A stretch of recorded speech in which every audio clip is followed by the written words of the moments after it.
हाँ जी, सत श्री अकाल। मैं कुलदीप सिंह सिद्धू ਤੇ ਆਪਾਂ ਲੜੀਵਾਰ ਡਿਸਕਸ ਕਰ ਰਹੇ ਹਾਂ ਕਾਂਸਟੇਬਲ ਹੈੱਡ ਕਾਂਸਟੇਬਲ ਤੇ ਸਬ ਇੰਸਪੈਕਟਰ ਦਾ ਪੇਪਰ ਜਿਹੜਾ ਆ ਰਿਹਾ ਉਹਦੇ ਵਿੱਚ ਆਉਣ ਵਾਲੇ ਕੰਪਿਊਟਰ ਦੇ ਐਕਸਪੈਕਟਡ ਕੁਐਸਚਨ। ਠੀਕ ਹੈ, ਸੋ ਪਹਿਲਾ ਪਾਰਟ ਇੱਕ ਪਾਰਟ ਆਪਾਂ ਬਣਾ ਚੁੱਕੇ ਹਾਂ, ਦੂਸਰਾ ਪਾਰਟ ਹੈ। ਇਸ ਵੀਡੀਓ ਦੇ ਵਿੱਚ ਆਪਾਂ ਜਿਹੜੇ ਰਹਿੰਦੇ ਕੁਐਸਚਨ ਨੇ ਉਹ ਡਿਸਕਸ ਕਰਾਂਗੇ। ਆਈ ਹੋਪ ਕਿ ਤੁਸੀਂ ਪਹਿਲਾ ਪਾਰਟ ਜ਼ਰੂਰ ਦੇਖਿਆ ਹੋਊਗਾ। ਜੇਕਰ ਉਹ ਨਹੀਂ ਦੇਖਿਆ ਤਾਂ ਉਹਦਾ ਮੈਂ ਲਿੰਕ ਡਿਸਕ੍ਰਿਪਸ਼ਨ ਦੇ ਵਿੱਚ ਦਿੱਤਾ ਹੋਇਆ, ਤੁਸੀਂ ਉੱਥੇ ਜਾ ਕੇ ਦੇਖ ਸਕਦੇ ਹੋ। ਠੀਕ ਹੈ, ਤੇ ਬਾਕੀ ਮੈਂ ਸਬ ਇੰਸਪੈਕਟਰ ਦੇ ਕੁਐਸਚਨ ਕਰਾਏ ਹੋਏ ਨੇ, ਪੁਰਾਣੇ ਕੁਐਸਚਨ, ਉਹ ਤੁਸੀਂ ਦੇਖ ਸਕਦੇ ਹੋ, ਤੁਹਾਡੀ ਹੈਲਪ ਕਰਨਗੇ। ਤੇ ਕਾਂਸਟੇਬਲ ਤੇ ਹੈੱਡ ਕਾਂਸਟੇਬਲ ਦੇ ਲਈ ਮੈਂ ਚੈਪਟਰ ਵਾਈਜ਼ ਵੀਡੀਓ ਬਣਾਈਆਂ ਹੋਈਆਂ ਨੇ। ਉਹਦੇ 'ਚ 8ਵਾਂ ਚੈਪਟਰ ਤੁਸੀਂ ਮਿਸ ਨਾ ਕਰਿਓ, ਜਿਹਦੇ 'ਚ ਆਪਾਂ ਵਰਡ, ਐਕਸਲ ਤੇ ਪਾਵਰ ਪੁਆਇੰਟ ਕਰਵਾਇਆ ਹੋਇਆ। ਉਹ ਕੁਐਸਚਨ ਉਹਦੇ ਵਿੱਚੋਂ ਆਉਣ ਦੀ ਬਹੁਤ ਸੰਭਾਵਨਾ ਹੈ। ਉਸ ਤੋਂ ਬਿਨਾਂ ਪਹਿਲਾ ਚੈਪਟਰ, ਦੂਜਾ ਤੇ ਤੀਜਾ, 3 ਚੈਪਟਰ ਮੈਂ ਇਹ ਕਰਵਾਏ ਹੋਏ ਨੇ, ਤੁਸੀਂ ਜ਼ਰੂਰ ਦੇਖਿਓ ਜਾ ਕੇ। ਠੀਕ ਹੈ, ਤੁਹਾਨੂੰ ਬੈਨੀਫਿਟ ਹੋਊਗਾ। ਤੇ ਬਾਕੀ ਇਹ ਹੈ ਵੀ ਹੋ ਸਕਦਾ ਤੁਹਾਨੂੰ ਇਹ ਲੱਗਦਾ ਹੋਵੇ ਟਾਈਮ ਥੋੜਾ ਰਹਿ ਗਿਆ, ਦਿਨ ਥੋੜੇ ਰਹਿ ਗਏ, ਪਰ ਕੋਈ ਐਵੇਂ ਦਾ ਨਹੀਂ। ਰਿਵੀਜ਼ਨ ਕਰੋ, ਜੱਜ ਕੇ ਕੰਮ ਕਰੋ, ਹੋਊਗਾ ਕਲੀਅਰ ਤੁਹਾਡਾ ਪੇਪਰ। ਇਹੋ ਜਿਹੀ ਗੱਲ ਹੀ ਨਹੀਂ ਹੈ, ਕੋਈ ਕੌਨਫੀਡੈਂਸ ਲੂਜ਼ ਨਹੀਂ ਕਰਨਾ ਆਪਾਂ। ਹੁਣ ਤਾਂ ਸਾਰੀ ਗੇਮ ਹੀ ਕੌਨਫੀਡੈਂਸ ਦੀ ਰਹਿ ਗਈ। ਜੇ ਅਸੀਂ ਆਪਦੇ ਆਪ ਨੂੰ ਇਮੋਸ਼ਨਲੀ ਸਟੇਬਲ ਰੱਖ ਪਾਏ ਤਾਂ ਅਸੀਂ ਵਧੀਆ ਪਰਫਾਰਮ ਕਰਾਂਗੇ। ਜੇ ਆਪਾਂ ਘਬਰਾਹਟ 'ਚ ਆ ਗਏ ਵੀ ਆਹ ਵੀ ਨਹੀਂ ਆਉਂਦਾ, ਆਹ ਵੀ ਨਹੀਂ ਆਉਂਦਾ, ਹੈ ਨਾ, ਫਿਰ ਚੀਜ਼ਾਂ ਖਰਾਬ ਹੋ ਜਾਂਦੀਆਂ ਨੇ। ਤਾਂ ਤੁਸੀਂ ਲਗਾਤਾਰ ਮਿਹਨਤ ਕੀਤੀ ਹੈ, ਕੋਈ ਗੱਲ ਨਹੀਂ। ਜੇ ਤੁਸੀਂ ਕੰਪਿਊਟਰ ਦਾ ਪੂਰਾ ਥਿਊਰੀ ਨਹੀਂ ਵੀ ਪੜ੍ਹੀ ਤਾਂ ਤੁਸੀਂ ਜਿੰਨੀਆਂ ਮੈਂ ਵੀਡੀਓ 'ਚ ਕੰਮ ਕਰਾਇਆ ਹੋਇਆ, ਪੁਰਾਣੇ ਕੁਐਸਚਨ ਤੇ ਐਕਸਪੈਕਟਡ ਕੁਐਸਚਨ, ਇਹ ਸਾਰੇ ਤੁਸੀਂ ਵੀਡੀਓ ਦੇਖ ਲਓਗੇ ਤਾਂ ਵੀ ਤੁਹਾਡੇ ਕੁਐਸਚਨ ਉੱਥੇ ਸੋਲਵ ਹੋਣਗੇ। ਕਿਉਂਕਿ ਆਪਾਂ ਇਹ ਤਾਂ ਹੈ ਨਹੀਂ ਵੀ ਪਹਿਲੇ ਦਾ A ਆ, ਦੂਜੇ ਦਾ B, ਇਸ ਤਰ੍ਹਾਂ ਨਹੀਂ ਆਪਾਂ ਕੰਮ ਕਰਾਇਆ ਹੋਇਆ, ਕਿਉਂਕਿ ਐਵੇਂ ਕਰਾਉਣ ਵਾਲੇ ਬਹੁਤ ਪਏ ਆ ਬੰਦੇ। ਸੋ ਆਪਾਂ ਤਾਂ ਕੱਲੀ ਗੱਲ, ਜਿਵੇਂ ਕਹਿ ਲਿਆ ਵੀ ਖੋਜ ਕੇ ਗੱਲ ਕਰਾਈ ਹੋਈ ਹੈ ਵੀ ਇਹਦਾ ਕੀ ਹੋ ਸਕਦਾ, ਕੀ ਹੋ ਸਕਦਾ, ਡਿਟੇਲ ਦੇ ਵਿੱਚ, ਫਿਰ ਹੀ ਕੁਐਸਚਨ ਆਪਣੇ ਸੋਲਵ ਹੋਣਗੇ। ਠੀਕ ਹੈ, ਸੋ ਇਹ ਕਾਫੀ ਸਟੂਡੈਂਟਸ ਮੈਨੂੰ ਬੋਲ ਰਹੇ ਸੀ ਕਿ ਦੂਸਰਾ ਪਾਰਟ, 2-3 ਪਾਰਟ ਹੋਰ ਬਣਾ ਦਿਓ। ਇਹ ਦੂਜਾ ਪਾਰਟ ਹੈ। ਸੋ ਇਹ ਮੇਰਾ ਡਿਟੇਲ ਹੈ। ਪ੍ਰੋਫਾਈਲ ਪੁੱਛ ਲੈਂਦੇ ਆ ਬੱਚੇ ਵੀ ਤੁਸੀਂ ਕੀ ਕਰਦੇ ਹੋ। BTech, MTech and PhD in computer science and engineering. 4 time gate qualified and UGC net qualified. ਤੇ ਮੇਰਾ ਬਠਿੰਡਾ ਡਿਸਟ੍ਰਿਕਟ ਹੈ। ਕੋਈ ਕਾਫੀ ਬੱਚਿਆਂ ਨੇ ਪੁੱਛਿਆ ਵੀ ਤੁਸੀਂ ਕਿੱਥੋਂ ਬਿਲੋਂਗ ਕਰਦੇ ਹੋ। ਮੈਂ ਬਠਿੰਡਾ ਡਿਸਟ੍ਰਿਕਟ ਹੈ ਮੇਰਾ। ਠੀਕ ਹੈ, ਸੋ ਆਪਾਂ ਸਟਾਰਟ ਕਰਦੇ ਹਾਂ ਦੂਜਾ ਪਾਰਟ, ਐਕਸਪੈਕਟਡ ਕੁਐਸਚਨ। ਪਹਿਲਾ ਕੁਐਸਚਨ ਹੈਗਾ ਜਿਹਦਾ, in MS word 2019 from which tab the user can access the ruler. ਕਹਿੰਦਾ ਕਿਹੜੀ ਟੈਬ ਦੇ ਵਿੱਚੋਂ ਯੂਜ਼ਰ ਰੂਲਰ ਨੂੰ ਐਕਸੈਸ ਕਰ ਸਕਦਾ। ਇਹ ਆਪਾਂ ਨੂੰ ਮੈਂ ਬਹੁਤ ਵਾਰੀ ਕਰਾਇਆ ਹੋਇਆ ਪਹਿਲਾਂ ਵੀ। ਸੋ ਵਿਊ ਟੈਬ ਦੇ ਵਿੱਚ ਰੂਲਰ ਹੁੰਦਾ ਹੈ। ਪ੍ਰੈਕਟੀਕਲ ਨਹੀਂ ਮੈਂ ਕਰਵਾਉਂਗਾ ਕਿਉਂਕਿ ਟਾਈਮ ਜ਼ਿਆਦਾ ਕੰਜ਼ਿਊਮ ਹੋ ਜਾਊਗਾ। ਤੇ ਜਿਹੜਾ 8ਵਾਂ ਚੈਪਟਰ ਆ ਉਹਦੇ ਵਿੱਚ ਮੈਂ ਚੀਜ਼ਾਂ ਨਾ ਪ੍ਰੈਕਟੀਕਲ ਕਰਾਈਆਂ ਹੋਈਆਂ ਨੇ, ਕਿਉਂਕਿ ਪ੍ਰੈਕਟੀਕਲ ਚੀਜ਼ਾਂ ਸਮਝ ਜ਼ਿਆਦਾ ਆਉਂਦੀਆਂ ਨੇ। ਹੁਣ ਆਪਣੇ ਕੋਲੇ ਸਮਾਂ ਥੋੜਾ ਹੈ। ਸੋ ਇਹਦਾ ਆਨਸਰ ਹੈ ਡੀ, ਵਿਊ ਟੈਬ ਦੇ ਵਿੱਚੋਂ। ਅਗਲਾ ਕੁਐਸਚਨ ਹੈਗਾ, given below are 2 statements regarding a smartphone that has Bluetooth and WiFi. Bluetooth ਤੇ ਵਾਈਫਾਈ ਟੈਕਨੋਲੋਜੀ ਹੈ। ਪਹਿਲਾਂ ਤਾਂ ਵਾਈਫਾਈ ਦੀ ਆਪਾਂ ਨੂੰ ਐਬਰੀਵੇਸ਼ਨ ਪਤਾ ਹੋਣੀ ਚਾਹੀਦੀ ਹੈ, ਵਾਇਰਲੈਸ ਫਿਡਲਿਟੀ।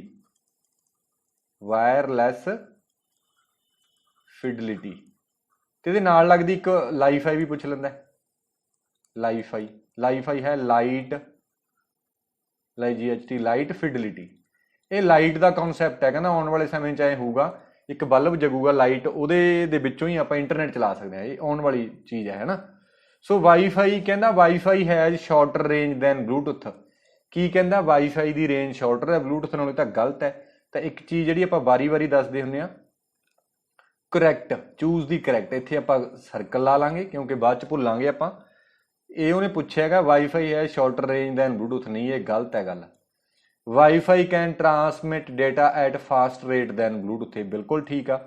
ਤਾਂ ਸਟੇਟਮੈਂਟ 1 ਇਜ਼ ਫਾਲਸ। ਕਿੱਥੇ ਆ statement 1 is false but 2 is true. ਇਹੀ ਲੱਗ ਰਿਹਾ, ਡੀ ਇਹੀ ਹੋਣਾ ਚਾਹੀਦਾ। ਹਾਂ, ਇਹੀ ਆਨਸਰ ਹੈ। ਤਾਂ ਇਹ ਆਪਾਂ ਦੇਖ ਸਕਦੇ ਹਾਂ, ਬਲੂਟੁੱਥ, ਵਾਈਫਾਈ, ਜਿਗਬੀ ਤੇ ਜ਼ੈਡਵੇਵ। ਮੈਂ ਜਿਗਬੀ ਲਾਸਟ ਵੀਡੀਓ 'ਚ ਦੱਸਿਆ ਸੀ, IoT ਵਾਸਤੇ, ਇੰਟਰਨੈਟ ਆਫ ਥਿੰਗਸ ਵਾਸਤੇ ਜਿਗਬੀ ਐਂਡ ਜ਼ੈਡਵੇਵ ਯੂਜ਼ ਕੀਤੇ ਜਾਂਦੇ ਨੇ। ਤਾਂ ਜਿਗਬੀ ਦੀ ਹੈ ਲੋਐਸਟ ਪਾਵਰ ਕੰਜੰਪਸ਼ਨ ਹੈ। ਤੇ ਜੇ ਆਪਾਂ ਗੱਲ ਕਰੀਏ ਬਲੂਟੁੱਥ ਦੇ ਵਿੱਚ ਮੈਕਸਿਮਮ ਆਪਾਂ 8 ਡਿਵਾਈਸ ਲਗਾ ਸਕਦੇ ਹਾਂ। ਤੇ ਰੇਂਜ ਇਹਦੀ 10 ਮੀਟਰ ਤੋਂ 33 ਮੀਟਰ ਤੱਕ ਹੈ, ਤਾਂ 100 ਮੀਟਰ ਹੈ। ਤਾਂ ਫਿਰ ਪਹਿਲੇ 'ਚ ਇਹ ਪੁੱਛ ਰਿਹਾ ਸੀ ਨਾ, ਵਾਈਫਾਈ ਹੈ ਸ਼ਾਰਟਰ ਰੇਂਜ, ਤਾਂ ਰੇਂਜ ਜ਼ਿਆਦਾ ਹੈ ਵਾਈਫਾਈ ਦੀ, ਸ਼ਾਰਟਰ ਨਹੀਂ ਹੈ। ਫਿਰ ਅਗਲੇ 'ਚ ਪੁੱਛ ਰਿਹਾ ਸੀਗਾ ਵੀ ਵਾਈਫਾਈ ਦਾ ਜਿਹੜਾ ਟਰਾਂਸਮਿਟ ਡਾਟਾ ਰੇਟ ਫਾਸਟ ਹੈ। ਤਾਂ ਦੇਖੋ ਵਾਈਫਾਈ 54 MBPS ਤੇ ਸੈਂਡ ਕਰਦਾ ਹੈ, ਬਲੂਟੁੱਥ ਤਾਂ ਮੈਕਸਿਮਮ 2 MBPS ਤੇ ਟਰਾਂਸਮਿਟ ਕਰ ਸਕਦਾ। ਤੇ ਇਹ 2.4 GHz ਰੇਡੀਓ ਫ੍ਰੀਕੁਐਂਸੀ ਤੇ ਕੰਮ ਕਰਦਾ ਬਲੂਟੁੱਥ। ਵਾਈਫਾਈ 2 ਫ੍ਰੀਕੁਐਂਸੀ ਤੇ ਕੰਮ ਕਰਦਾ, 2.4 ਤੇ 5 GHz। ਜਿਗਬੀ 2.4 ਤੇ ਇਹ ਮੈਗਾਹਰਟਸ, ਨਾਟ ਗੀਗਾਹਰਟਸ, 900 ਮੈਗਾਹਰਟਸ। ਕਲੀਅਰ ਹੋ ਗਈ ਹੋਣੀ ਗੱਲ ਆਈ ਥਿੰਕ ਤੁਹਾਨੂੰ। ਆਨਸਰ ਆ ਗਿਆ ਸੀ ਨਾ। ਤਾਂ ਹਾਂ, ਡੀ ਆਨਸਰ ਹੈ। ਅਗਲਾ ਕੁਐਸਚਨ ਹੈਗਾ, with regards to computer memory which of the following statement are true. ਕਹਿੰਦਾ ਹੇਠ ਲਿਖਿਆ ਜੋ ਕੰਪਿਊਟਰ ਮੈਮਰੀ ਦੇ ਰਿਗਾਰਡਿੰਗ ਕਿਹੜੀਆਂ ਸਟੇਟਮੈਂਟਸ ਟਰੂ ਨੇ। ਇਹਨੂੰ ਆਪਾਂ ਸਰਕਲ ਕਰਨਾ ਹੀ ਕਰਨਾ ਹੈ, ਸਿਲੀ ਮਿਸਟੇਕਸ ਆਪਾਂ ਨਹੀਂ ਕਰਨੀਆਂ। ਤਾਂ ਕਹਿੰਦਾ secondary storage is slower cheaper and less volatile than primary memory. ਕੀ ਕਹਿੰਦਾ ਇਹ ਗੱਲ ਠੀਕ ਹੈ। ਦੂਸਰਾ tape drive or direct access drive the content of most forms of RAM are volatile thus making them unsuitable for long term data storage। ਇਹ ਤਾਂ ਤੁਹਾਨੂੰ ਪੜ੍ਹ ਕੇ ਤਾਂ ਆਪਾਂ ਨੂੰ ਇੱਕ ਵਾਰੀ ਐਂ ਲੱਗਦਾ ਹੋਊ ਵੀ ਕੀ ਪੁੱਛ ਰਿਹਾ, ਪਰ ਜੇਕਰ ਤੁਸੀਂ ਆਹ ਚੀਜ਼ ਪੜ੍ਹੀ ਹੈ ਮੈਮਰੀ ਹਾਇਰਾਰਕੀ, ਫਿਰ ਆਪਾਂ ਨੂੰ ਕੱਲੀ ਕੱਲੀ ਗੱਲ ਸਮਝ ਆਊਗੀ। ਮੈਂ ਦੁਬਾਰਾ ਵੀ ਰਿਪੀਟ ਕਰ ਦੇਣਾ, ਮੈਮਰੀਜ਼ ਨੂੰ ਹਾਇਰਾਰਕੀ ਦੇ ਵਿੱਚ ਅਰੇਂਜ ਕੀਤਾ, register, cache, RAM, electronic and flash memory, magnetic disk, optical disk ਤੇ ਮੈਗਨੈਟਿਕ ਟੇਪ।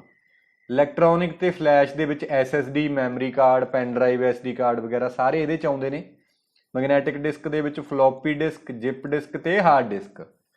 ਤੇ ਆਪਟੀਕਲ ਡਿਸਕ ਦੇ ਵਿੱਚ CD, DVD, ਬਲੂਰੇ। CD ਹੁੰਦਾ ਕੰਪੈਕਟ ਡਿਸਕ, DVD ਹੁੰਦਾ ਡਿਜੀਟਲ ਵੀਡੀਓ ਜਾਂ ਡਿਜੀਟਲ ਵਰਸਾਟਾਈਲ ਡਿਸਕ। ਮੈਗਨੈਟਿਕ ਟੇਪ ਦੇ ਵਿੱਚ ਕੈਸਟ ਤੇ VCR ਦੀ ਰੀਲ ਜੀ ਹੁੰਦੀ ਹੈ ਨਾ, ਵੀਡੀਓ ਕੈਸਟ ਰਿਕਾਰਡਰ। ਤਾਂ ਹੁਣ ਇੱਥੇ ਦੋ ਟਰਮਾਂ ਨੇ, ਇੱਕ ਵੋਲਾਟਾਈਲ ਹੈ, ਇੱਕ ਨੌਨ ਵੋਲਾਟਾਈਲ ਹੈ। ਵੋਲਾਟਾਈਲ ਦਾ ਮੀਨਿੰਗ ਹੁੰਦਾ ਕਿ ਜਦੋਂ ਅਸੀਂ ਪਾਵਰ ਆਫ ਕਰ ਦਿੰਦੇ ਹਾਂ, ਮੈਮਰੀ ਦੇ ਕੰਟੈਂਟ ਨੇ ਜਿਹੜੇ ਲਾਸ ਹੋ ਜਾਂਦੇ ਨੇ। ਤੇ ਰੈਮ ਦੇ ਵਿੱਚ ਜਿੰਨਾ ਵੀ ਡੇਟਾ ਜੇਕਰ ਅਸੀਂ ਫਾਈਲਾਂ ਸੇਵ ਨਹੀਂ ਕਰਦੇ ਤਾਂ ਡੇਟਾ ਉੱਡ ਜਾਂਦਾ, ਉਹਨੂੰ ਬੋਲਦੇ ਆ ਵੋਲਾਟਾਈਲ। ਪਹਿਲੀਆਂ 3 ਮੈਮਰੀਜ਼ ਵੋਲਾਟਾਈਲ ਨੇ, ਦੂਸਰੀਆਂ 4 ਨੇ ਜਿਹੜੀਆਂ ਨੌਨ ਵੋਲਾਟਾਈਲ ਨੇ।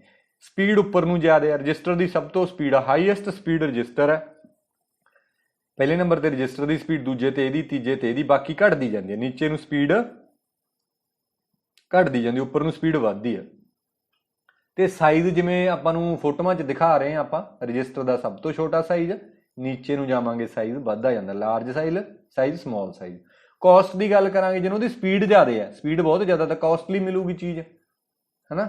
ਜਿਵੇਂ ਟੈਸਲਾ ਦੀਆਂ ਗੱਡੀਆਂ ਕੋਸਟਲੀ ਨੇ, ਕਹਿ ਲਓ ਵੀ ਖਰਚਾ ਘੱਟ ਆ ਉਹਨਾਂ ਦਾ, ਇਲੈਕਟ੍ਰਿਕ ਕਾਰਾਂ ਨੇ ਟੈਸਲਾ ਦੀਆਂ, ਸੋ ਉਹ ਕੋਸਟਲੀ ਨੇ। ਉਵੇਂ ਹੀ ਇਹਦੀ ਜਿਹੜਾ ਰਜਿਸਟਰ ਹੈ ਇਹਦੀ ਕੋਸਟ ਜ਼ਿਆਦਾ। ਜਿਵੇਂ ਨੀਚੇ ਨੂੰ ਜਾਈ ਜਾਵਾਂਗੇ ਆਪਾਂ, ਕੋਸਟ ਘਟਦੀ ਜਾਂਦੀ ਹੈ। ਟੈਸਲਾ ਦਾ ਓਨਰ ਕੌਣ ਹੈ? ਕੈਨੇਡਾ ਦਾ ਬੰਦਾ ਹੈ ਇੱਕ, ਮੈਨੂੰ ਉਹਦਾ ਨਾਮ ਨਹੀਂ ਯਾਦ ਆ ਰਿਹਾ, ਠੀਕ ਹੈ। ਤੁਸੀਂ ਮੈਨੂੰ ਕਮੈਂਟ ਕਰਕੇ ਦੱਸਿਓ Tesla the owner of Tesla, ਠੀਕ ਹੈ। ਘੈਂਟ ਜਿਹਾ ਨਾਮ ਆ ਬੰਦੇ ਦਾ, ਤੁਸੀਂ ਦੱਸਿਓ ਮੈਨੂੰ ਕਮੈਂਟ ਕਰਕੇ। ਤੇ ਇੱਕ ਸਪੇਸ ਐਕਸ ਵੀ ਇਹਦੀ ਕੰਪਨੀ, ਸਪੇਸ ਐਕਸ ਐਂ ਕਰਕੇ। ਛੋਟੀ ਉਮਰ ਦਾ ਮੁੰਡਾ ਹੈ, ਬਹੁਤ ਜ਼ਿਆਦਾ ਤਰੱਕੀ ਕਰੀ ਹੈ ਬੰਦੇ ਨੇ, ਹਨਾ। ਸੋ ਇਹ ਬਾਕੀ ਦੀਆਂ ਮੈਮਰੀਜ਼ ਨੇ। ਤੇ ਇੱਕ ਗੱਲ ਰਹਿ ਗਈ ਆਪਣੇ ਕੋਲੇ, ਰੈਂਡਮ ਐਕਸੈਸ ਔਰ ਡਾਇਰੈਕਟ ਐਕਸੈਸ। ਮੰਨ ਲਓ ਇਹ ਗਾਣੇ ਪਏ ਨੇ ਆਪਣੇ ਕੋਲੇ, ਪਹਿਲਾ ਗਾਣਾ, ਦੂਜਾ ਗਾਣਾ, ਤੀਜਾ ਗਾਣਾ, ਚੌਥਾ ਤੇ ਪੰਜਵਾਂ। ਪਹਿਲੇ ਤੋਂ ਬਾਅਦ ਜੇਕਰ ਦੂਜਾ ਐਕਸੈਸ ਕਰਦੇ ਆ, ਫਿਰ ਤੀਜਾ, ਫਿਰ ਚੌਥਾ ਤੇ ਫਿਰ ਪੰਜਵਾਂ। ਇਹਨੂੰ ਤਾਂ ਆਪਾਂ ਬੋਲਦੇ ਆ ਸੀਰੀਅਲ ਐਕਸੈਸ ਜਾਂ ਸੀਕੁਐਂਸ਼ੀਅਲ ਐਕਸੈਸ। ਇਹ ਇੱਕੋ ਹੀ ਮੈਮਰੀ ਹੁੰਦੀ ਹੈ, ਕੈਸਟ ਤੇ video cassette recorder.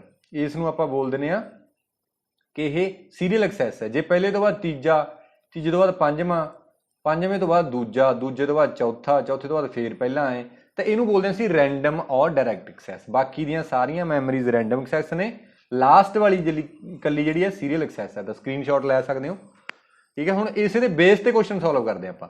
Secondary storage is ਸਲੋਅਰ, ਇਹ ਮੈਂ ਗੱਲ ਦੱਸਣੀ ਭੁੱਲ ਗਿਆ। ਆਹ ਵਾਲੀਆਂ ਨੂੰ ਸਾਰੀਆਂ ਨੂੰ ਸੈਕੰਡਰੀ ਸਟੋਰੇਜ ਬੋਲਦੇ ਆ, ਲਾਸਟ ਵਾਲੀਆਂ। ਕਹਿੰਦਾ ਸੈਕੰਡਰੀ ਸਟੋਰੇਜ ਇਜ਼ ਸਲੋਅਰ ਤਾਂ ਹੈਗੀ ਆ, ਚੀਪਰ ਵੀ ਹੈ ਤੇ ਲੈਸ ਵੋਲਾਟਾਈਲ ਹੈ। ਲੈਸ ਵੋਲਾਟਾਈਲ ਦਾ ਮਤਲਬ ਇਹ ਨੌਨ ਵੋਲਾਟਾਈਲ ਹੈ। ਤਾਂ ਪਹਿਲੀ ਗੱਲ ਠੀਕ ਆ, ਟਰੂ ਪੁੱਛ ਰਿਹਾ ਤਾਂ। ਦੀ ਟੇਪ ਡਰਾਈਵ ਆ ਡਾਇਰੈਕਟ ਐਕਸੈਸ ਡਰਾਈਵ। ਟੇਪ ਵਾਲੇ ਕਿਹੜੇ ਕਿਹੜੇ ਨੇ? ਆ ਦੇਖੋ, ਆਹ ਟੇਪ ਹੈ, ਮੈਗਨੈਟਿਕ ਟੇਪ। ਇਹ ਡਾਇਰੈਕਟ ਐਕਸੈਸ ਡਿਵਾਈਸ ਨਹੀਂ ਹੈਗੇ, ਸੀਰੀਅਲ ਹੈ। ਡਾਇਰੈਕਟ ਵਾਲੇ ਉੱਪਰਲੇ ਨੇ, ਡਾਇਰੈਕਟ ਜਾਂ ਰੈਂਡਮ ਇੱਕੋ ਹੀ ਗੱਲ ਹੁੰਦੀ ਹੈ। ਸੋ ਇਹ ਗੱਲ ਗਲਤ ਹੋ ਗਈ। ਅਗਲੀ ਗੱਲ, ਆਹ ਆਨਸਰ ਨਹੀਂ ਹੈਗਾ ਫਿਰ, ਕਿਉਂਕਿ ਇਹ ਤਾਂ ਹੈਗਾ ਹੀ ਹੈਗਾ। ਚਲੋ ਇੱਕੋ ਇਲੀਮੀਨੇਟ ਹੋਇਆ, ਬੜਾ ਫਾਇਦਾ ਨਹੀਂ ਹੋਇਆ ਨਾ। The contents of most form of RAM are volatile, ਇਹ ਗੱਲ ਬਿਲਕੁਲ ਠੀਕ ਹੈ।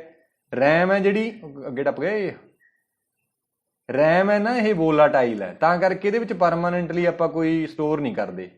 Making them unsuitable for long term data storage, ਠੀਕ ਹੈ। ਤਾਂ ਏ ਤੇ ਸੀ ਠੀਕ ਹੋ ਗਏ, ਸੀ ਆਨਸਰ ਠੀਕ ਹੈ ਫਿਰ ਇਹਦਾ। ਕਲੀਅਰ ਹੋਈ ਗੱਲ? ਘੈਂਟ ਆ ਨਾ ਕੰਮ। ਸੋ ਜੇ ਥਿਊਰੀ ਚੰਗੀ ਤਰ੍ਹਾਂ ਪੜ੍ਹੀ ਹੋਈ ਹੈ, ਆਪਾਂ ਕੱਲੀ ਕੱਲੀ ਗੱਲ ਆਪਾਂ ਨੂੰ ਆਉਂਦੀ ਹੈ, ਫਿਰ ਤਾਂ ਆਪਾਂ ਕੰਧਾਂ ਤੇ ਕੁੱਤੀਆਂ ਚੜਾ ਦਾਂਗੇ, ਫਿਰ ਟੈਨਸ਼ਨ ਲੈਣ ਦੀ ਲੋੜ ਨਹੀਂ ਤੁਹਾਨੂੰ, ਠੀਕ ਹੈ। ਤਾਂ ਧਿਆਨ ਨਾਲ ਕਰਨਾ, ਕੋਈ ਵੀ ਕੰਮ ਕਰਨਾ ਹੈ, ਬੱਧਾ ਚੱਟੀ ਨਹੀਂ ਕਰਨੀ, ਕੰਮ ਦਾ ਸਵਾਦ ਹੀ ਨਹੀਂ ਆਉਂਦਾ, ਭੱਜ ਭਜਾਈ 'ਚ ਆਪਾਂ ਕਰੀ ਜਾਵਾਂਗੇ, ਹਨਾ। ਅਗਲਾ ਕੁਐਸਚਨ ਆ ਗਿਆ, which of the following group of statements with respect to world wide web is correct. ਕਹਿੰਦਾ ਵਰਲਡ ਵਾਈਡ ਵੈਬ ਦੇ ਨਾਲ ਕਿਹੜੀਆਂ ਚੀਜ਼ਾਂ ਠੀਕ ਨੇ?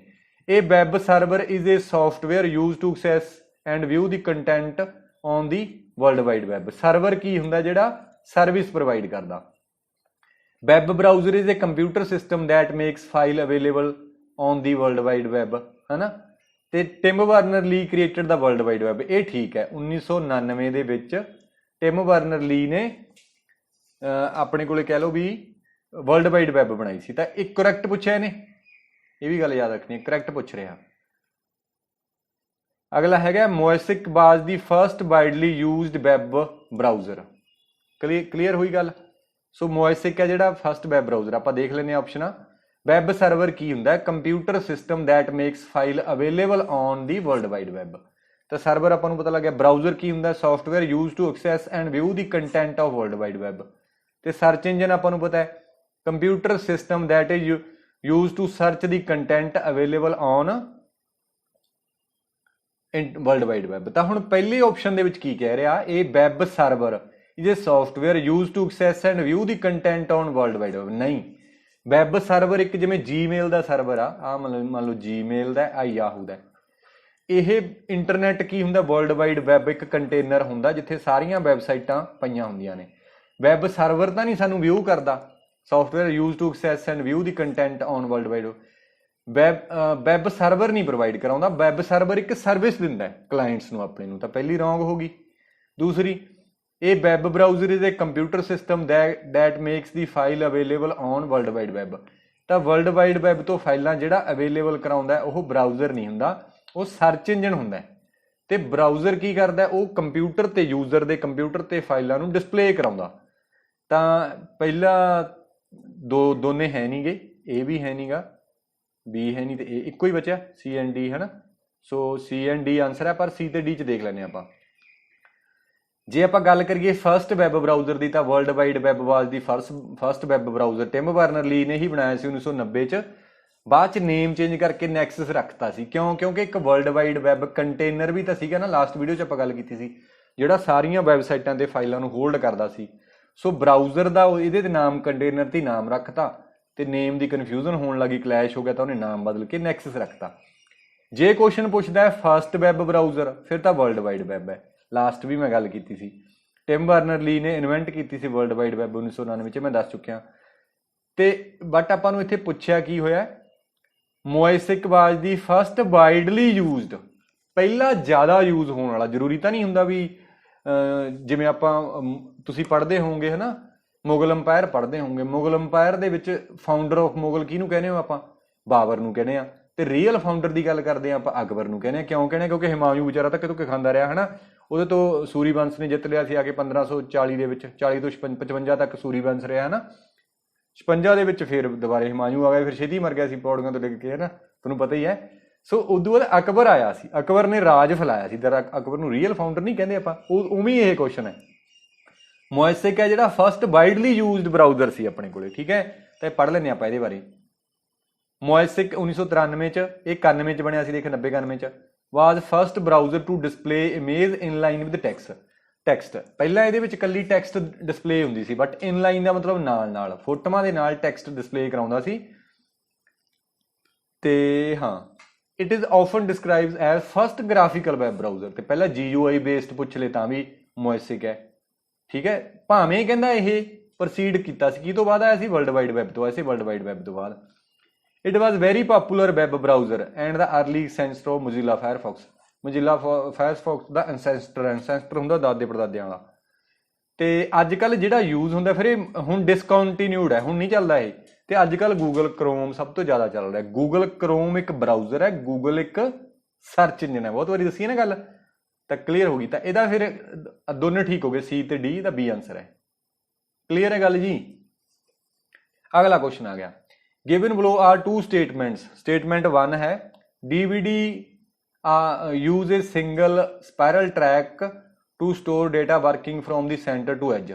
DVD ਦਾ ਕਹਿੰਦਾ ਸਿੰਗਲ ਸਪਾਇਰਲ ਹੁੰਦਾ, ਐਂ ਹੁੰਦਾ ਬਿਲਕੁਲ, ਸੈਂਟਰ ਤੋਂ ਐਜ ਤੱਕ ਜਾਂਦਾ। ਇਹ ਟਰੈਕ ਬਣੇ ਹੋਏ ਨੇ, ਟਰੈਕਸ ਦੇ ਵਿੱਚ ਆਪਾਂ ਕੀ ਬਣਾ ਦਾਂਗੇ? ਸੈਕਟਰਸ। ਫਿਰ ਕਹਿੰਦਾ DVD are read only device. ਤਾਂ ਇਹ ਚੀਜ਼ ਗਲਤ ਹੈ। ਪਹਿਲੀ ਤਾਂ ਗੱਲ ਠੀਕ ਹੈ, ਦੂਜੀ ਸਟੇਟਮੈਂਟ ਗਲਤ ਹੈ।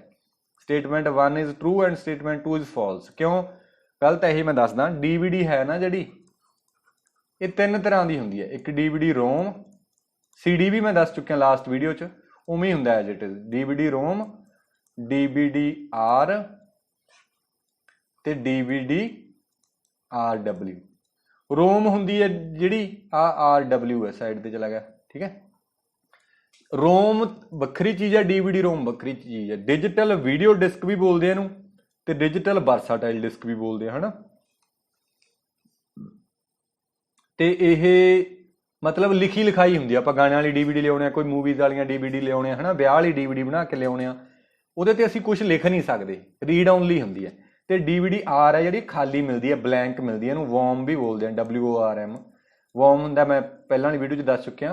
Right only, read many, write only, write once, sorry, read many, इस तरह करके कि राइट एक बारी होऊगा, किन्ने बारी रीड कर लो। DVD RW है री राइटेबल, वारी वारी ढा के बना सकते हैं। तो क्लीयर होगी, पहली स्टेटमेंट ठीक है, दूजी स्टेटमेंट गलत है। आ देखो स्पैरल ट्रैक इस तरह होंगे ने, दस चुके ऑलरेडी। तो मैच करना है, अगला क्वेश्चन है match list 1 with list 2। Operating system देखो इन्हां चों किहड़ा, पेंटियम लाइनक्स, लाइनक्स एक ऑपरेटिंग सिस्टम है ना। तो प्रोसैसर की आपां गल करिए पेंटियम आपां नूं पता हुंदा है। तो नैटवर्क डिवाइस किहड़ा, राउटर है। तो जिहड़ा बच गया फिर एप्लीकेशन सॉफ्टवेयर किहड़ा, एंटीवायरस। तो डी का हैगा तीजा, डी का तीजा 2 च है, आ 2 गए नहीं हो सकते। तो ए का हैगा दूजा, तो फिर बी आंसर है। घैंट है ना काम। हाँ, अगला क्वेश्चन आ गया पोस्ट ऑफिस प्रोटोकॉल इज, कहना पोस्ट ऑफिस प्रोटोकॉल की है। तो आप पहले देख लेने आ, ਇਹ ईमेल ਦੀਆਂ प्रोटोकॉल्स ने। ईमेल ਦੇ ਵਿੱਚ 3 प्रोटोकॉल यूज ਹੁੰਦੀਆਂ ਨੇ। पहली है SMTP, दूसरी है POP ਤੇ तीसरी है IMAP। SMTP ਹੁੰਦੀ है ਸਿੰਪਲ ਮੇਲ ਟ੍ਰਾਂਸਫਰ प्रोटोकॉल। POP ਹੁੰਦੀ है पोस्ट ऑफिस प्रोटोकॉल, वर्जन ਇਹਦਾ ਤੀਜਾ ਚੱਲਦਾ है। IMAP ਹੁੰਦੀ है इंटरनेट मैसेज एक्सैस प्रोटोकॉल ਜਾਂ इंटरनेट मेल एक्सैस प्रोटोकॉल। आह है ट्रांसफर दे लई है, मेल नूं ट्रांसफर करन दे लई, ते नीचे वालियां ने जिहड़ियां डाउनलोड करन दे लई। ठीक है, एक सैंडर हुंदा है, सैंडर दा अपने कोले मेल सर्वर हुंदा बनिया। ठीक है, ये सैंडर दा मेल सर्वर है। जिवें हुण आपां ऑनलाइन जाने, ऑनलाइन अपने कोले जीमेल ते अपना मेल सर्वर बनिया होया, मेल बॉक्स बोल दिंदे आ। इत्थे सारियां मेल आई जांदियां ने, तां सानूं कोई जरूरी नहीं हैगा भी ਅਸੀਂ ऑनलाइन होने चाहिए ਆ। ਜਦੋਂ मेल आवे ਸਾਡੀਆਂ मेल सर्वर ਤੇ आई ਜਾਣਗੀਆਂ, ਬਾਅਦ ਚ ਜਦੋਂ ਅਸੀਂ ਨਾਲ ਜੁੜਾਂਗੇ ਉਦੋਂ ਅਸੀਂ ਡਾਊਨਲੋਡ ਕਰ ਲਾਂਗੇ। ਤਾਂ ਸੈਂਡਰ ਤੋਂ ਲੈ ਕੇ ਰਿਸੀਵਰ ਦੇ ਮੇਲ ਸਰਵਰ ਤੱਕ ਮੇਲ ਭੇਜਣ ਦੇ ਲਈ ਜਿਹੜੀ ਪ੍ਰੋਟੋਕੋਲ ਵਰਤੀ ਜਾਂਦੀ ਹੈ ਉਹਨੂੰ ਆਪਾਂ ਬੋਲਦੇ ਆ SMTP, ਸਿੰਪਲ ਮੇਲ ਟ੍ਰਾਂਸਫਰ ਪ੍ਰੋਟੋਕੋਲ। ਤਾਂ ਰਿਸੀਵਰ ਜਦੋਂ ਇੰਟਰਨੈਟ ਨਾਲ ਜੁੜਦਾ ਉੱਥੋਂ ਡਾਊਨਲੋਡ ਕਰਨ ਦੇ ਲਈ 2 ਪ੍ਰੋਟੋਕੋਲ ਵਰਤਦਾ ਹੈ, POP ਐਂਡ IMAP। ਤਾਂ ਹੁਣ ਪੜ੍ਹ ਗਏ POP ਕਾਹਦੇ ਵਾਸਤੇ ਆ, post office protocol. Protocol use to transfer the file from नहीं, ये SMTP है। Protocol use to handle email attachment नहीं। Protocol used when receiving email from email server, ये ठीक लग रही है पर पहला अगला पढ़ांगे। Protocol used for sending email नहीं, ये भी SMTP है, तो C आंसर है। क्लियर। अगला क्वेश्चन आ गया which of the following is an example of absolute cell reference. ये मैं 8वें चैप्टर चंगी तरह प्रैक्टिकल कराया होया, तो यह B आंसर है। जो आप मूहरे डॉलर ला देंगे ए दे मूहरे, तो की होंदा एब्सोल्यूट रैफरेंस। तो जे कला A1 रख दिए तो यह होंदा रैलेटिव रैफरेंस दा। देखो B फॉर रैलेटिव रैफरेंस है, एब्सोल्यूट दे विच डॉलर लगता है। तो जे मिक्सड आ जाए, एक तो डॉलर लग्या एक तो नहीं लग्या, तो उन्होंने बोलते हैं मिक्सड रैफरेंस। ये क्यों वरतते हैं डॉलर, ये वैल्यू नूं फिक्स कर दिंदा, कॉन्सटेंट कर दिंदा। तुसीं 8वें चैप्टर च जाके एक्सल वाले दे विच देख सकते हो, शायद पार्ट दूजा होगा, उत्थे मैं करवाया होया चंगी तरीके नाल। क्लीयर। अगला क्वेश्चन आ गया which of the following shortcut key use to add new slide in existing MS PowerPoint 2019। ये भी बड़ा सौखा क्वेश्चन है। कंट्रोल M, ठीक है, याद रखना कंट्रोल M दे नाल आपां नवीं स्लाइड ऐड कर सकते हैं। ठीक है, पानी पी लो थोड़ा जिहा, पढ़ो अगला क्वेश्चन।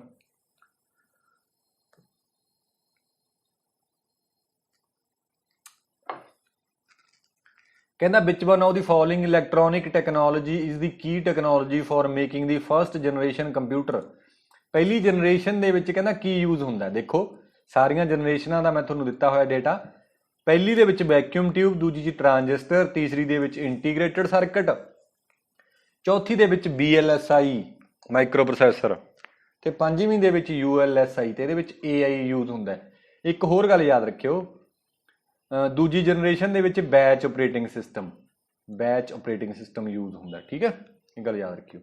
ਤਾਂ ਫਿਰ ਇਹ ਆਪਾਂ ਨੂੰ ਕਲੀਅਰ ਹੋ ਗਈ ਗੱਲ ਵੈਕਿਊਮ ਟਿਊਬ। ਅਗਲਾ ਕੁਐਸਚਨ ਆ ਗਿਆ, given below are two statement in the light of up choose the correct. ਇਹਨੂੰ ਆਪਾਂ ਡਾਰਕ ਕਰ ਹੀ ਲੈਣਾ, ਸਰਕਲ ਮਾਰਕ ਆਊਟ ਕਰ ਲੈਣਾ ਵੀ ਭੁੱਲ ਨਾ ਜਾਈਏ, ਹੈ ਨਾ। ਕਹਿੰਦਾ you can add attachment of any file to email. ਇਹ ਗਲਤ ਹੈ। ਤੁਸੀਂ ਮੈਕਸੀਮਮ ਈਮੇਲ ਦੇ ਵਿੱਚ 25 MB ਆਪਾਂ ਡੇਟਾ ਸੈਂਡ ਕਰ ਸਕਦੇ ਹਾਂ, ਇਦੋਂ ਜ਼ਿਆਦਾ ਆਪਾਂ ਟਰਾਂਸਮਿਟ ਨਹੀਂ ਕਰ ਸਕਦੇ। ਅਗਲਾ ਕੁਐਸਚਨ ਹੈਗਾ, you can only send email from laptop computer. ਇਹਦਾ ਕੋਈ ਜ਼ਰੂਰੀ ਨਹੀਂ, ਫੋਨ ਤੋਂ ਵੀ ਭੇਜ ਸਕਦੇ ਆ, ਡੈਸਕਟਾਪ ਤੋਂ ਵੀ ਭੇਜ ਸਕਦੇ ਆ, ਹੈ ਨਾ। ਤਾਂ ਫਿਰ ਗੱਲਾਂ ਮੈਨੂੰ ਮਿੱਤਰੋ ਦੋਨੋਂ ਹੀ ਗਲਤ ਲੱਗਦੀਆਂ ਨੇ। ਆਹ ਦੇਖੋ 25 MB ਤੱਕ ਤੁਸੀਂ ਭੇਜ ਸਕਦੇ ਹੋ, ਇਸ ਤੋਂ ਬਾਅਦ ਨਹੀਂ ਭੇਜ ਸਕਦੇ। ਜੇ ਜ਼ਿਆਦਾ ਭੇਜਣੀ ਹੈ ਤਾਂ ਕੰਪਰੈਸ ਕਰਕੇ ਭੇਜ ਸਕਦੇ ਹੋ। ਜਿਪ ਸੌਫਟਵੇਅਰ ਹੁੰਦੇ ਨੇ, ਉਹਦਾ ਕੁਐਸਚਨ ਵੀ ਹੈ ਇਹਦੇ 'ਚ। ਜਿਪ ਹੁੰਦੇ ਨੇ ਜਿਹੜੇ ਕੰਪਰੈਸ ਕਰ ਦਿੰਦੇ ਨੇ ਫਾਈਲ ਨੂੰ। ਕੰਪਰੈਸ ਕਰਨ ਦਾ ਮਤਲਬ ਕੀ ਹੁੰਦਾ? ਸਾਈਜ਼ ਨੂੰ ਘਟਾਉਣਾ ਨਹੀਂ ਘਟਾਉਣਾ।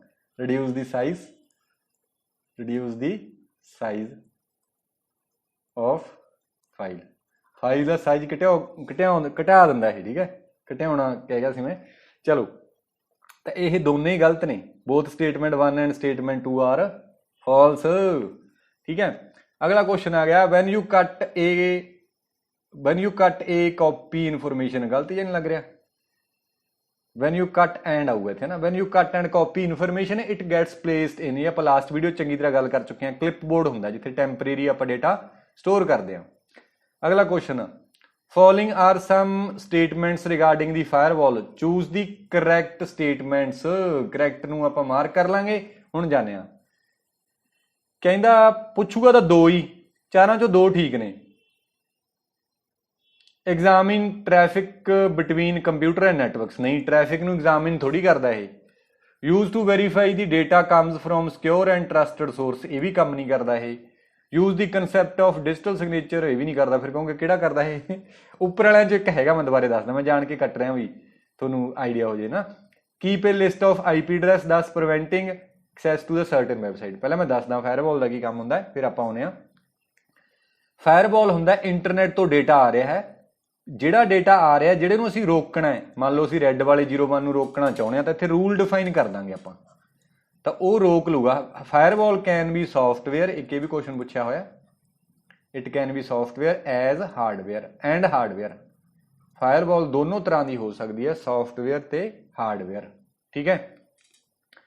ਜਿਹੜੀਆਂ ਵੈਬਸਾਈਟਾਂ ਨੂੰ ਰੋਕਣਾ ਨੇ ਉਹਨਾਂ ਦੀ ਲਿਸਟ ਆਫ IP ਐਡਰੈਸ ਬਣਾਓ। ਮੰਨ ਲਓ ਫੇਸਬੁੱਕ ਰੋਕਣਾ ਹੈ, ਫੇਸਬੁੱਕ ਦਾ IP ਐਡਰੈਸ ਹੋ। IP ਕੀ ਹੁੰਦਾ? Internet protocol. ਇੱਕ IP ਐਡਰੈਸ ਹੁੰਦਾ ਲੌਜੀਕਲ ਐਡਰੈਸ, ਉਹਦੀ ਲਿਸਟ ਹੋਊਗੀ ਫਾਇਰਵਾਲ ਕੋਲੇ।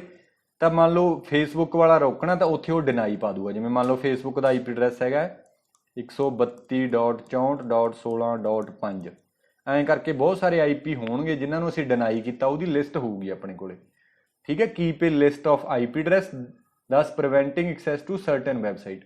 ਤਾਂ ਇਹ ਤਾਂ ਗੱਲ ਕਲੀਅਰ ਹੋ ਗਈ, ਠੀਕ ਹੈ। Use the concept of digital signature. ਇਹ ਸਿਕਿਉਰਿਟੀ ਤਾਂ ਪ੍ਰੋਵਾਈਡ ਨਹੀਂ ਕਰਦਾ, ਇਹ ਕੰਮ ਨਹੀਂ ਕਰਦਾ। Examine traffic between computer and networks, ਹੈ ਨਾ। ਜਾਂ use to verify that data comes from secure and trusted source। Save ਨਹੀਂ ਕਰਦਾ, ਐਗਜ਼ਾਮਿਨ ਕਰਦਾ। ਹਾਂ, ਮੈਂ ਗਲਤ ਨਹੀਂ ਦੱਸਦਾ ਤੁਹਾਨੂੰ। ਹਾਂ, examine traffic between computer and networks. ਤਾਂ ਦੇਖੋ ਇੱਥੇ ਟ੍ਰੈਫਿਕ ਨੂੰ ਫਾਇਰਵਾਲ ਹੈ, ਟ੍ਰੈਫਿਕ ਇੱਧਰੋਂ ਆ ਰਹੀ ਹੈ ਇੰਟਰਨੈਟ ਤੋਂ, ਇਹਨੂੰ ਐਗਜ਼ਾਮਿਨ ਕਰਦਾ ਹੈ। ਦੇਖੋ 2-3 ਸ਼ਬਦ ਵਰਤਦਾ ਉਹ, ਮੈਂ ਸਾਰੇ ਦੱਸ ਦਿੰਦਾ। ਐਗਜ਼ਾਮਿਨ ਜਾਂ ਐਨਾਲਿਸਿਸ ਜਾਂ ਮੋਨੀਟਰ।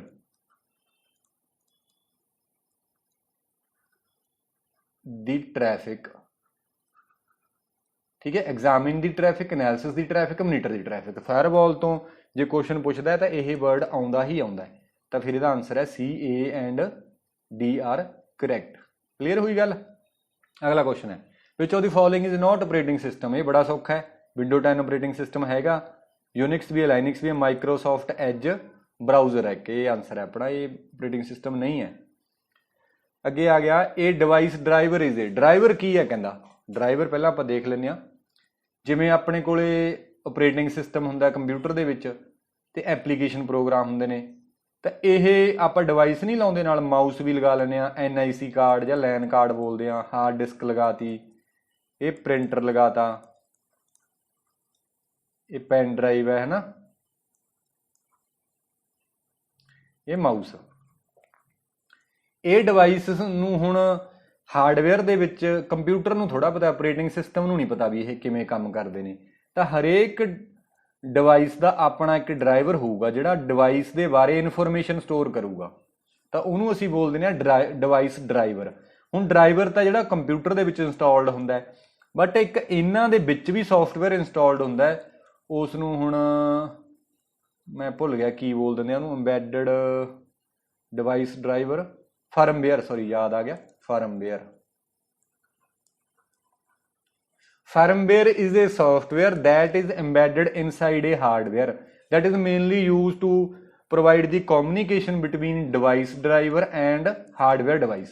ਤਾਂ firmware ਇੱਕ ਐਵੇਂ ਦਾ ਡਿਵਾਈਸ ਹੈ ਜਿਹੜਾ ਆਪਰੇਟਿੰਗ ਸਿਸਟਮ ਨੂੰ ਕਮਿਊਨੀਕੇਟ ਕਰਵਾਉਂਦਾ ਉਸ ਡਿਵਾਈਸ ਦੇ ਨਾਲ। ਤਾਂ ਉਹਦੇ ਵਿੱਚ ਆਪਰੇਟਿੰਗ ਸਿਸਟਮ ਨੂੰ ਦੱਸਦਾ ਡਿਵਾਈਸ ਡਰਾਈਵਰ ਵੀ ਕਿਹੋ ਜਿਹਾ ਡਿਵਾਈਸ ਹੈ, ਤੇ ਡਿਵਾਈਸ ਦੇ ਵਿੱਚ ਸਾਰੀ ਇਨਫੋਰਮੇਸ਼ਨ ਡਿਵਾਈਸ ਦੀ ਫਰਮਵੇਅਰ ਦੇ ਵਿੱਚ ਸਟੋਰ ਪਈ ਹੋਊਗੀ।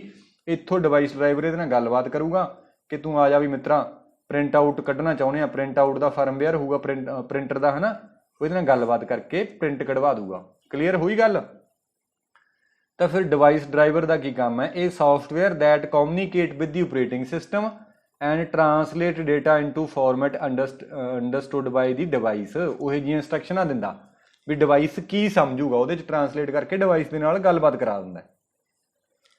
ਅੱਗੇ ਆ ਗਿਆ ਦੀ ਕੈਂਪਸ ਵਾਈਡ ਨੈਟਵਰਕ ਇਨ ਏ ਯੂਨੀਵਰਸਿਟੀ ਇਨਕਲੂਡ ਏ ਫਾਇਰਵਾਲ। ਦੇਖੋ ਫਾਇਰਵਾਲ ਦੀ ਕੁਐਸਚਨ ਹੈ, ਬੜਾ ਵਧੀਆ ਹੈ।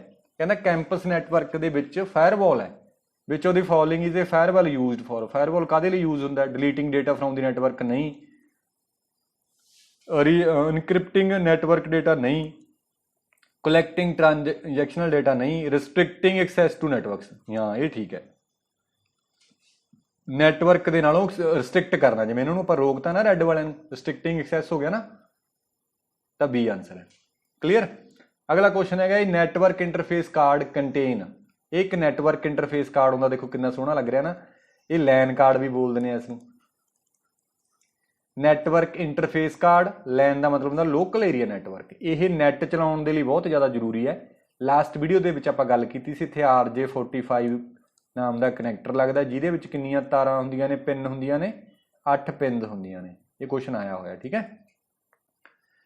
ਸੋ ਉਹਦੇ ਵਿੱਚ ਆਹ ਉਸੇ ਦੀ ਚਿੱਪ ਹੈ, ਆਹ ਚਿੱਪ ਹੈ। ਦੂਜੇ ਪਾਸੋਂ ਆ ਦੇਖ, ਆਹ ਮੂੰਹ ਜਿਹਾ ਦੇਖੋ ਐ ਹੈ ਨਾ, ਇਹਨੂੰ ਜੇ ਆਪਾਂ ਚੱਕ ਕੇ ਪੁੱਠੀ ਕਰ ਦਈਏ ਤਾਂ ਇੱਥੇ ਇੱਕ ਐਡਰੈਸ ਹੁੰਦਾ ਜਿਹਨੂੰ ਬੋਲਦੇ ਆ ਮੈਕ ਐਡਰੈਸ, ਠੀਕ ਹੈ। ਇਹ ਕਿਹੜਾ ਐਡਰੈਸ ਹੁੰਦਾ? MAC address. MAC stands for media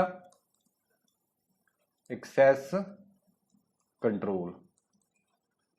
ਇੱਕ ਮੈਕ ਆਪਰੇਟਿੰਗ ਸਿਸਟਮ ਵੀ ਹੁੰਦਾ, ਇਹ ਮੈਕਇੰਟੋਸ ਹੁੰਦਾ। ਮੈਕਇੰਟੋਸ, ਪਤਾ ਨਹੀਂ ਸਪੈਲਿੰਗ ਗਲਤ ਹੈ ਕਿ ਠੀਕ ਹੈ, ਦੇਖ ਲਓ ਚੰਗਾ। ਮੈਕਇੰਟੋਸ ਆਪਰੇਟਿੰਗ ਸਿਸਟਮ ਹੁੰਦਾ, ਬਟ ਇਹ ਮੀਡੀਆ ਐਕਸੈਸ ਕੰਟਰੋਲ ਲੈਨ ਕਾਰਡ ਦੇ ਵਿੱਚ ਹੁੰਦਾ। ਤਾਂ ਆਪਾਂ ਕਹਿ ਦਾਂਗੇ ਸੀ ਮੈਕ ਐਡਰੈਸ, ਠੀਕ ਹੈ।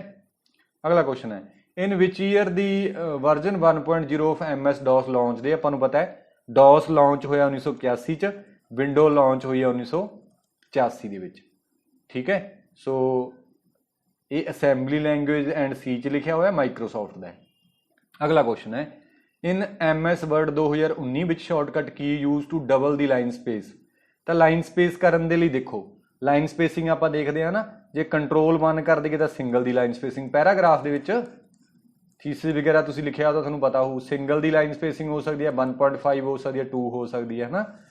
1 ਦੇ ਨਾਲ ਤਾਂ ਸਿੰਗਲ ਦੀ ਸਪੇਸ ਆ ਜੂ, 2 ਦੇ ਨਾਲ 2 ਡਬਲ ਲਾਈਨ ਦੀ, ਤੇ 5 ਦੇ ਨਾਲ 1.5 ਦੀ। ਤਿੰਨ ਹੀ ਸ਼ਾਰਟਕਟ ਨੇ। ਲਾਈਨ ਸਪੇਸ ਤਾਂ ਆਪਾਂ ਹੋਰ ਵੀ ਵੱਡੀ ਕਰ ਸਕਦੇ ਹਾਂ, 2 3 4, ਬਟ ਸ਼ਾਰਟਕਟ ਤਿੰਨ ਨੇ, 1 2 ਤੇ 5 ਦੇ ਲਈ 1.5, 5 1.5 ਦੇ ਲਈ। ਤਾਂ ਫਿਰ ਪੁੱਛ ਕਾਹਦੇ ਲਈ ਰਿਹਾ? ਡਬਲ ਦੇ ਲਈ ਰਿਹਾ। ਤਾਂ ਹੁਣ ਰੌਲਾ ਇੱਥੇ ਪਊਗਾ ਵੀ ਕੰਟਰੋਲ 2 ਹੈ ਕਿ ਸ਼ਿਫਟ 2 ਹੈ। ਇਹ ਆਪਾਂ ਪੜ੍ਹ ਹੀ ਚੁੱਕੇ ਹਾਂ ਕਿ ਕੰਟਰੋਲ ਹੈ, ਯਾਦ ਰੱਖਣੀ ਹੈ ਗੱਲ, ਠੀਕ ਹੈ। ਤਾਂ ਕੰਟਰੋਲ 2। ਅਗਲਾ ਕੁਐਸਚਨ ਹੈ what is the shortcut key to close the workbook in MS Excel। ਬਹੁਤ ਇੰਪੋਰਟੈਂਟ ਹੈ, ਲਾਸਟ ਵੀਡੀਓ 'ਚ ਵੀ ਦੱਸਿਆ ਸੀਗਾ, ਡੀ ਆਨਸਰ ਹੈ, ਕੰਟਰੋਲ W। ਅਗਲਾ ਕੁਐਸਚਨ ਆ ਗਿਆ in MS PowerPoint 2019 which of the following pair of function tabs are correct. ਇਹਨੂੰ ਤਾਂ ਆਪਾਂ ਐਂ ਕਰਨਾ ਹੀ ਹੁੰਦਾ। ਕਹਿੰਦਾ ਪ੍ਰੈਜੈਂਟੇਸ਼ਨ ਵਿਊ ਹੈ ਜਿਹੜਾ ਹੋਮ 'ਚ ਹੁੰਦਾ ਹੈ, ਤੇ ਡਿਜ਼ਾਈਨ ਦੇ ਵਿੱਚ ਪੈਰਾਗ੍ਰਾਫ ਹੁੰਦਾ। ਆਪਾਂ ਦੇਖ ਲੈਂਦੇ ਹਾਂ, ਪ੍ਰੈਜੈਂਟੇਸ਼ਨ ਵਿਊ ਹੈ ਜਿਹੜਾ ਇਹ ਹੋਮ 'ਚ ਨਹੀਂ ਹੁੰਦਾ, ਇਹ ਵਿਊ 'ਚ ਹੁੰਦਾ ਤਾਂ ਇਹਦਾ ਮਤਲਬ ਇਹ ਗੱਲ ਗਲਤ ਹੋ ਗਈ ਪਹਿਲੀ। ਤਾਂ ਇਹ ਨਹੀਂ ਹੋ ਸਕਦਾ ਤੇ ਇਹ ਨਹੀਂ ਹੋ ਸਕਦਾ, ਇਹ ਹੋ ਸਕਦਾ, ਇਹ ਹੋ ਸਕਦਾ ਨਾ। ਤੇ ਦੂਸਰਾ ਕੀ ਕਹਿ ਰਿਹਾ, ਡਿਜ਼ਾਈਨ ਦੇ ਵਿੱਚ ਪੈਰਾਗ੍ਰਾਫ, ਤੇ ਪੈਰਾਗ੍ਰਾਫ ਕਹਿੰਦੇ ਮਿੱਤਰੋ ਹੋਮ 'ਚ ਹੁੰਦਾ ਤਾਂ ਦੂਜਾ ਵੀ ਗਲਤ ਹੋ ਗਿਆ। ਇਹਦਾ ਮਤਲਬ neither 1 and nor 2।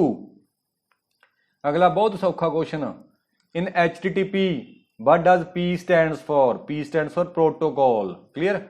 coaxial cables are, coaxial cable ਕਿਹੜੀਆਂ ਹੁੰਦੀਆਂ ਨੇ, ਕਾਪਰ ਦੀਆਂ ਹੁੰਦੀਆਂ ਨੇ। ਇਹ ਦੇਖੋ coaxial cable ਆ ਹੁੰਦੀ ਹੈ ਕਾਪਰ ਦੀ, ਹੈ ਨਾ। ਆ ਟਵਿਸਟਡ ਪੇਅਰ ਕੇਬਲ 8 ਤਾਰਾਂ ਨੇ, ਉਹੀ RJ45 ਵਾਲੀਆਂ, ਇਹ ਵੀ ਕਾਪਰ ਦਾ ਹੁੰਦਾ। ਇਹ ਹੁੰਦੀ ਹੈ ਫਾਈਬਰ ਆਪਟਿਕਸ, ਫਾਈਬਰ ਆਪਟਿਕਸ। ਇਹ ਹੁੰਦੀ ਆ ਕਿਹੜਾ ਸੀਗਾ ਮੈਂ ਭੁੱਲ ਗਿਆ, ਟਵਿਸਟਡ ਪੇਅਰ, ਟਵਿਸਟਡ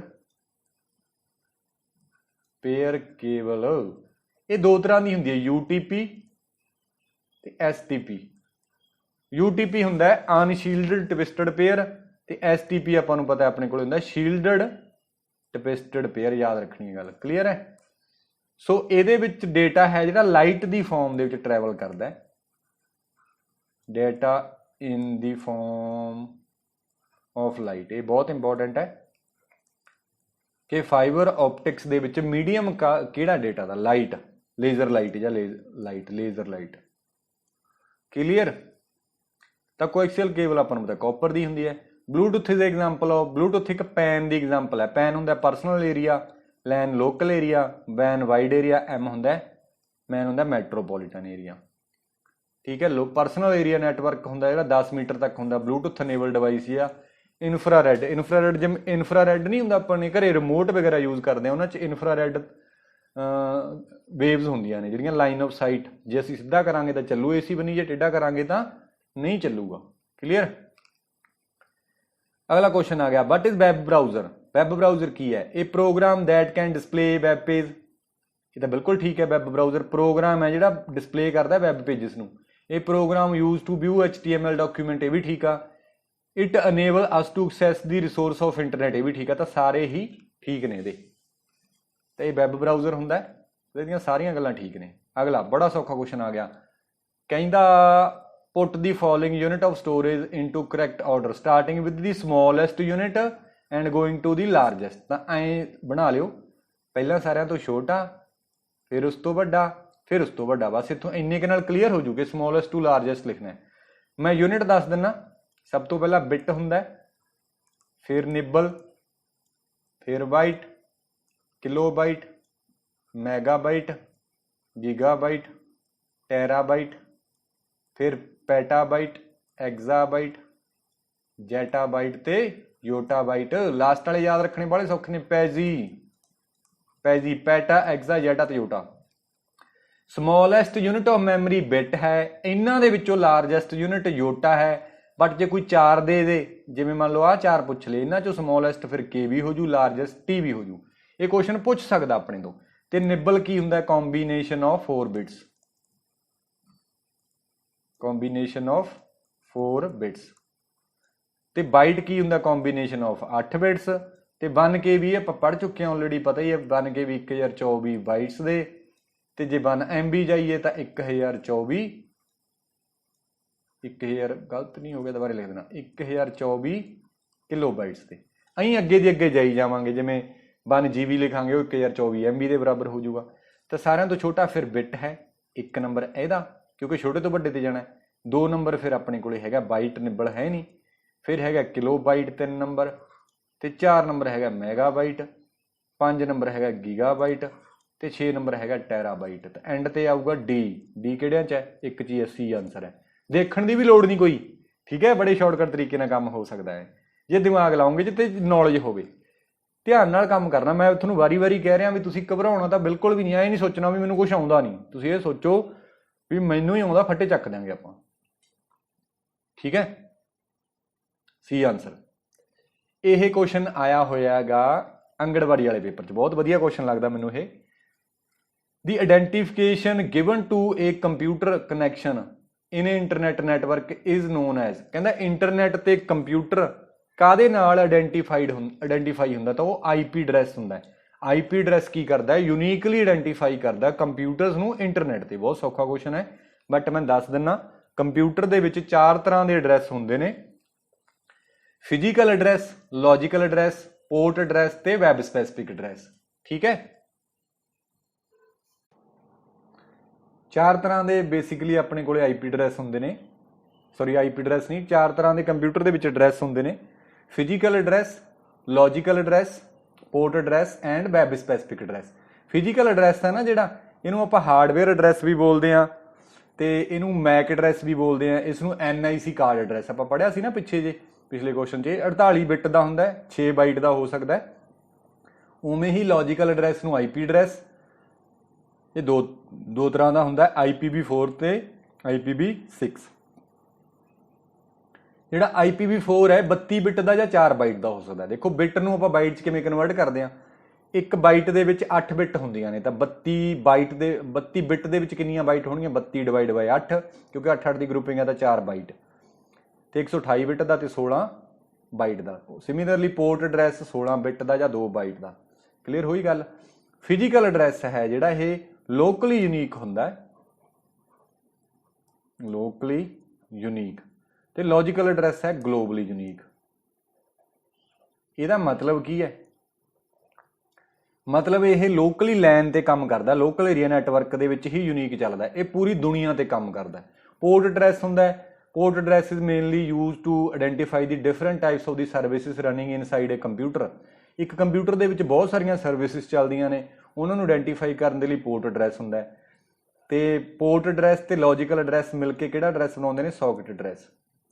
ये मैनूं लगदा कराया होया है, ये मैं आंगणवाड़ी दे 10 क्वेश्चन सी जिहड़े उहदे ते वीडियो बनाई हुई है, तुसीं ओह देख सकदे हो।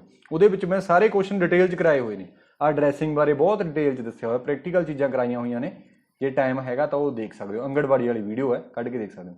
वैब स्पैसिफिक जिवें www.google.com। तो फिर यह IP एड्रैस सीगा है ना, इंटरनेट ते यूनीकली आइडेंटिफाई हुंदा सी। अगला क्वेश्चन ये भी बहुत वधिया, लास्ट वीडियो दे विच भी फंक्शन बारे दस्सिया सी। To return the remainder after the number is divided by a divisor in Microsoft Excel. जे आपां 7 नूं डिवाइड कर दईए 5 ते, तां 5 बाहर ते 7 विच, 5 एकम 5, नीचे बच गया 2। ये रिमाइंडर है, रिमाइंडर किहड़े फंक्शन नाल आउंदा है, मॉड दे नाल, तां फिर सी आंसर अपना। क्लीयर हुई गल। अगला question, the code for web page is written by using which one of the following language.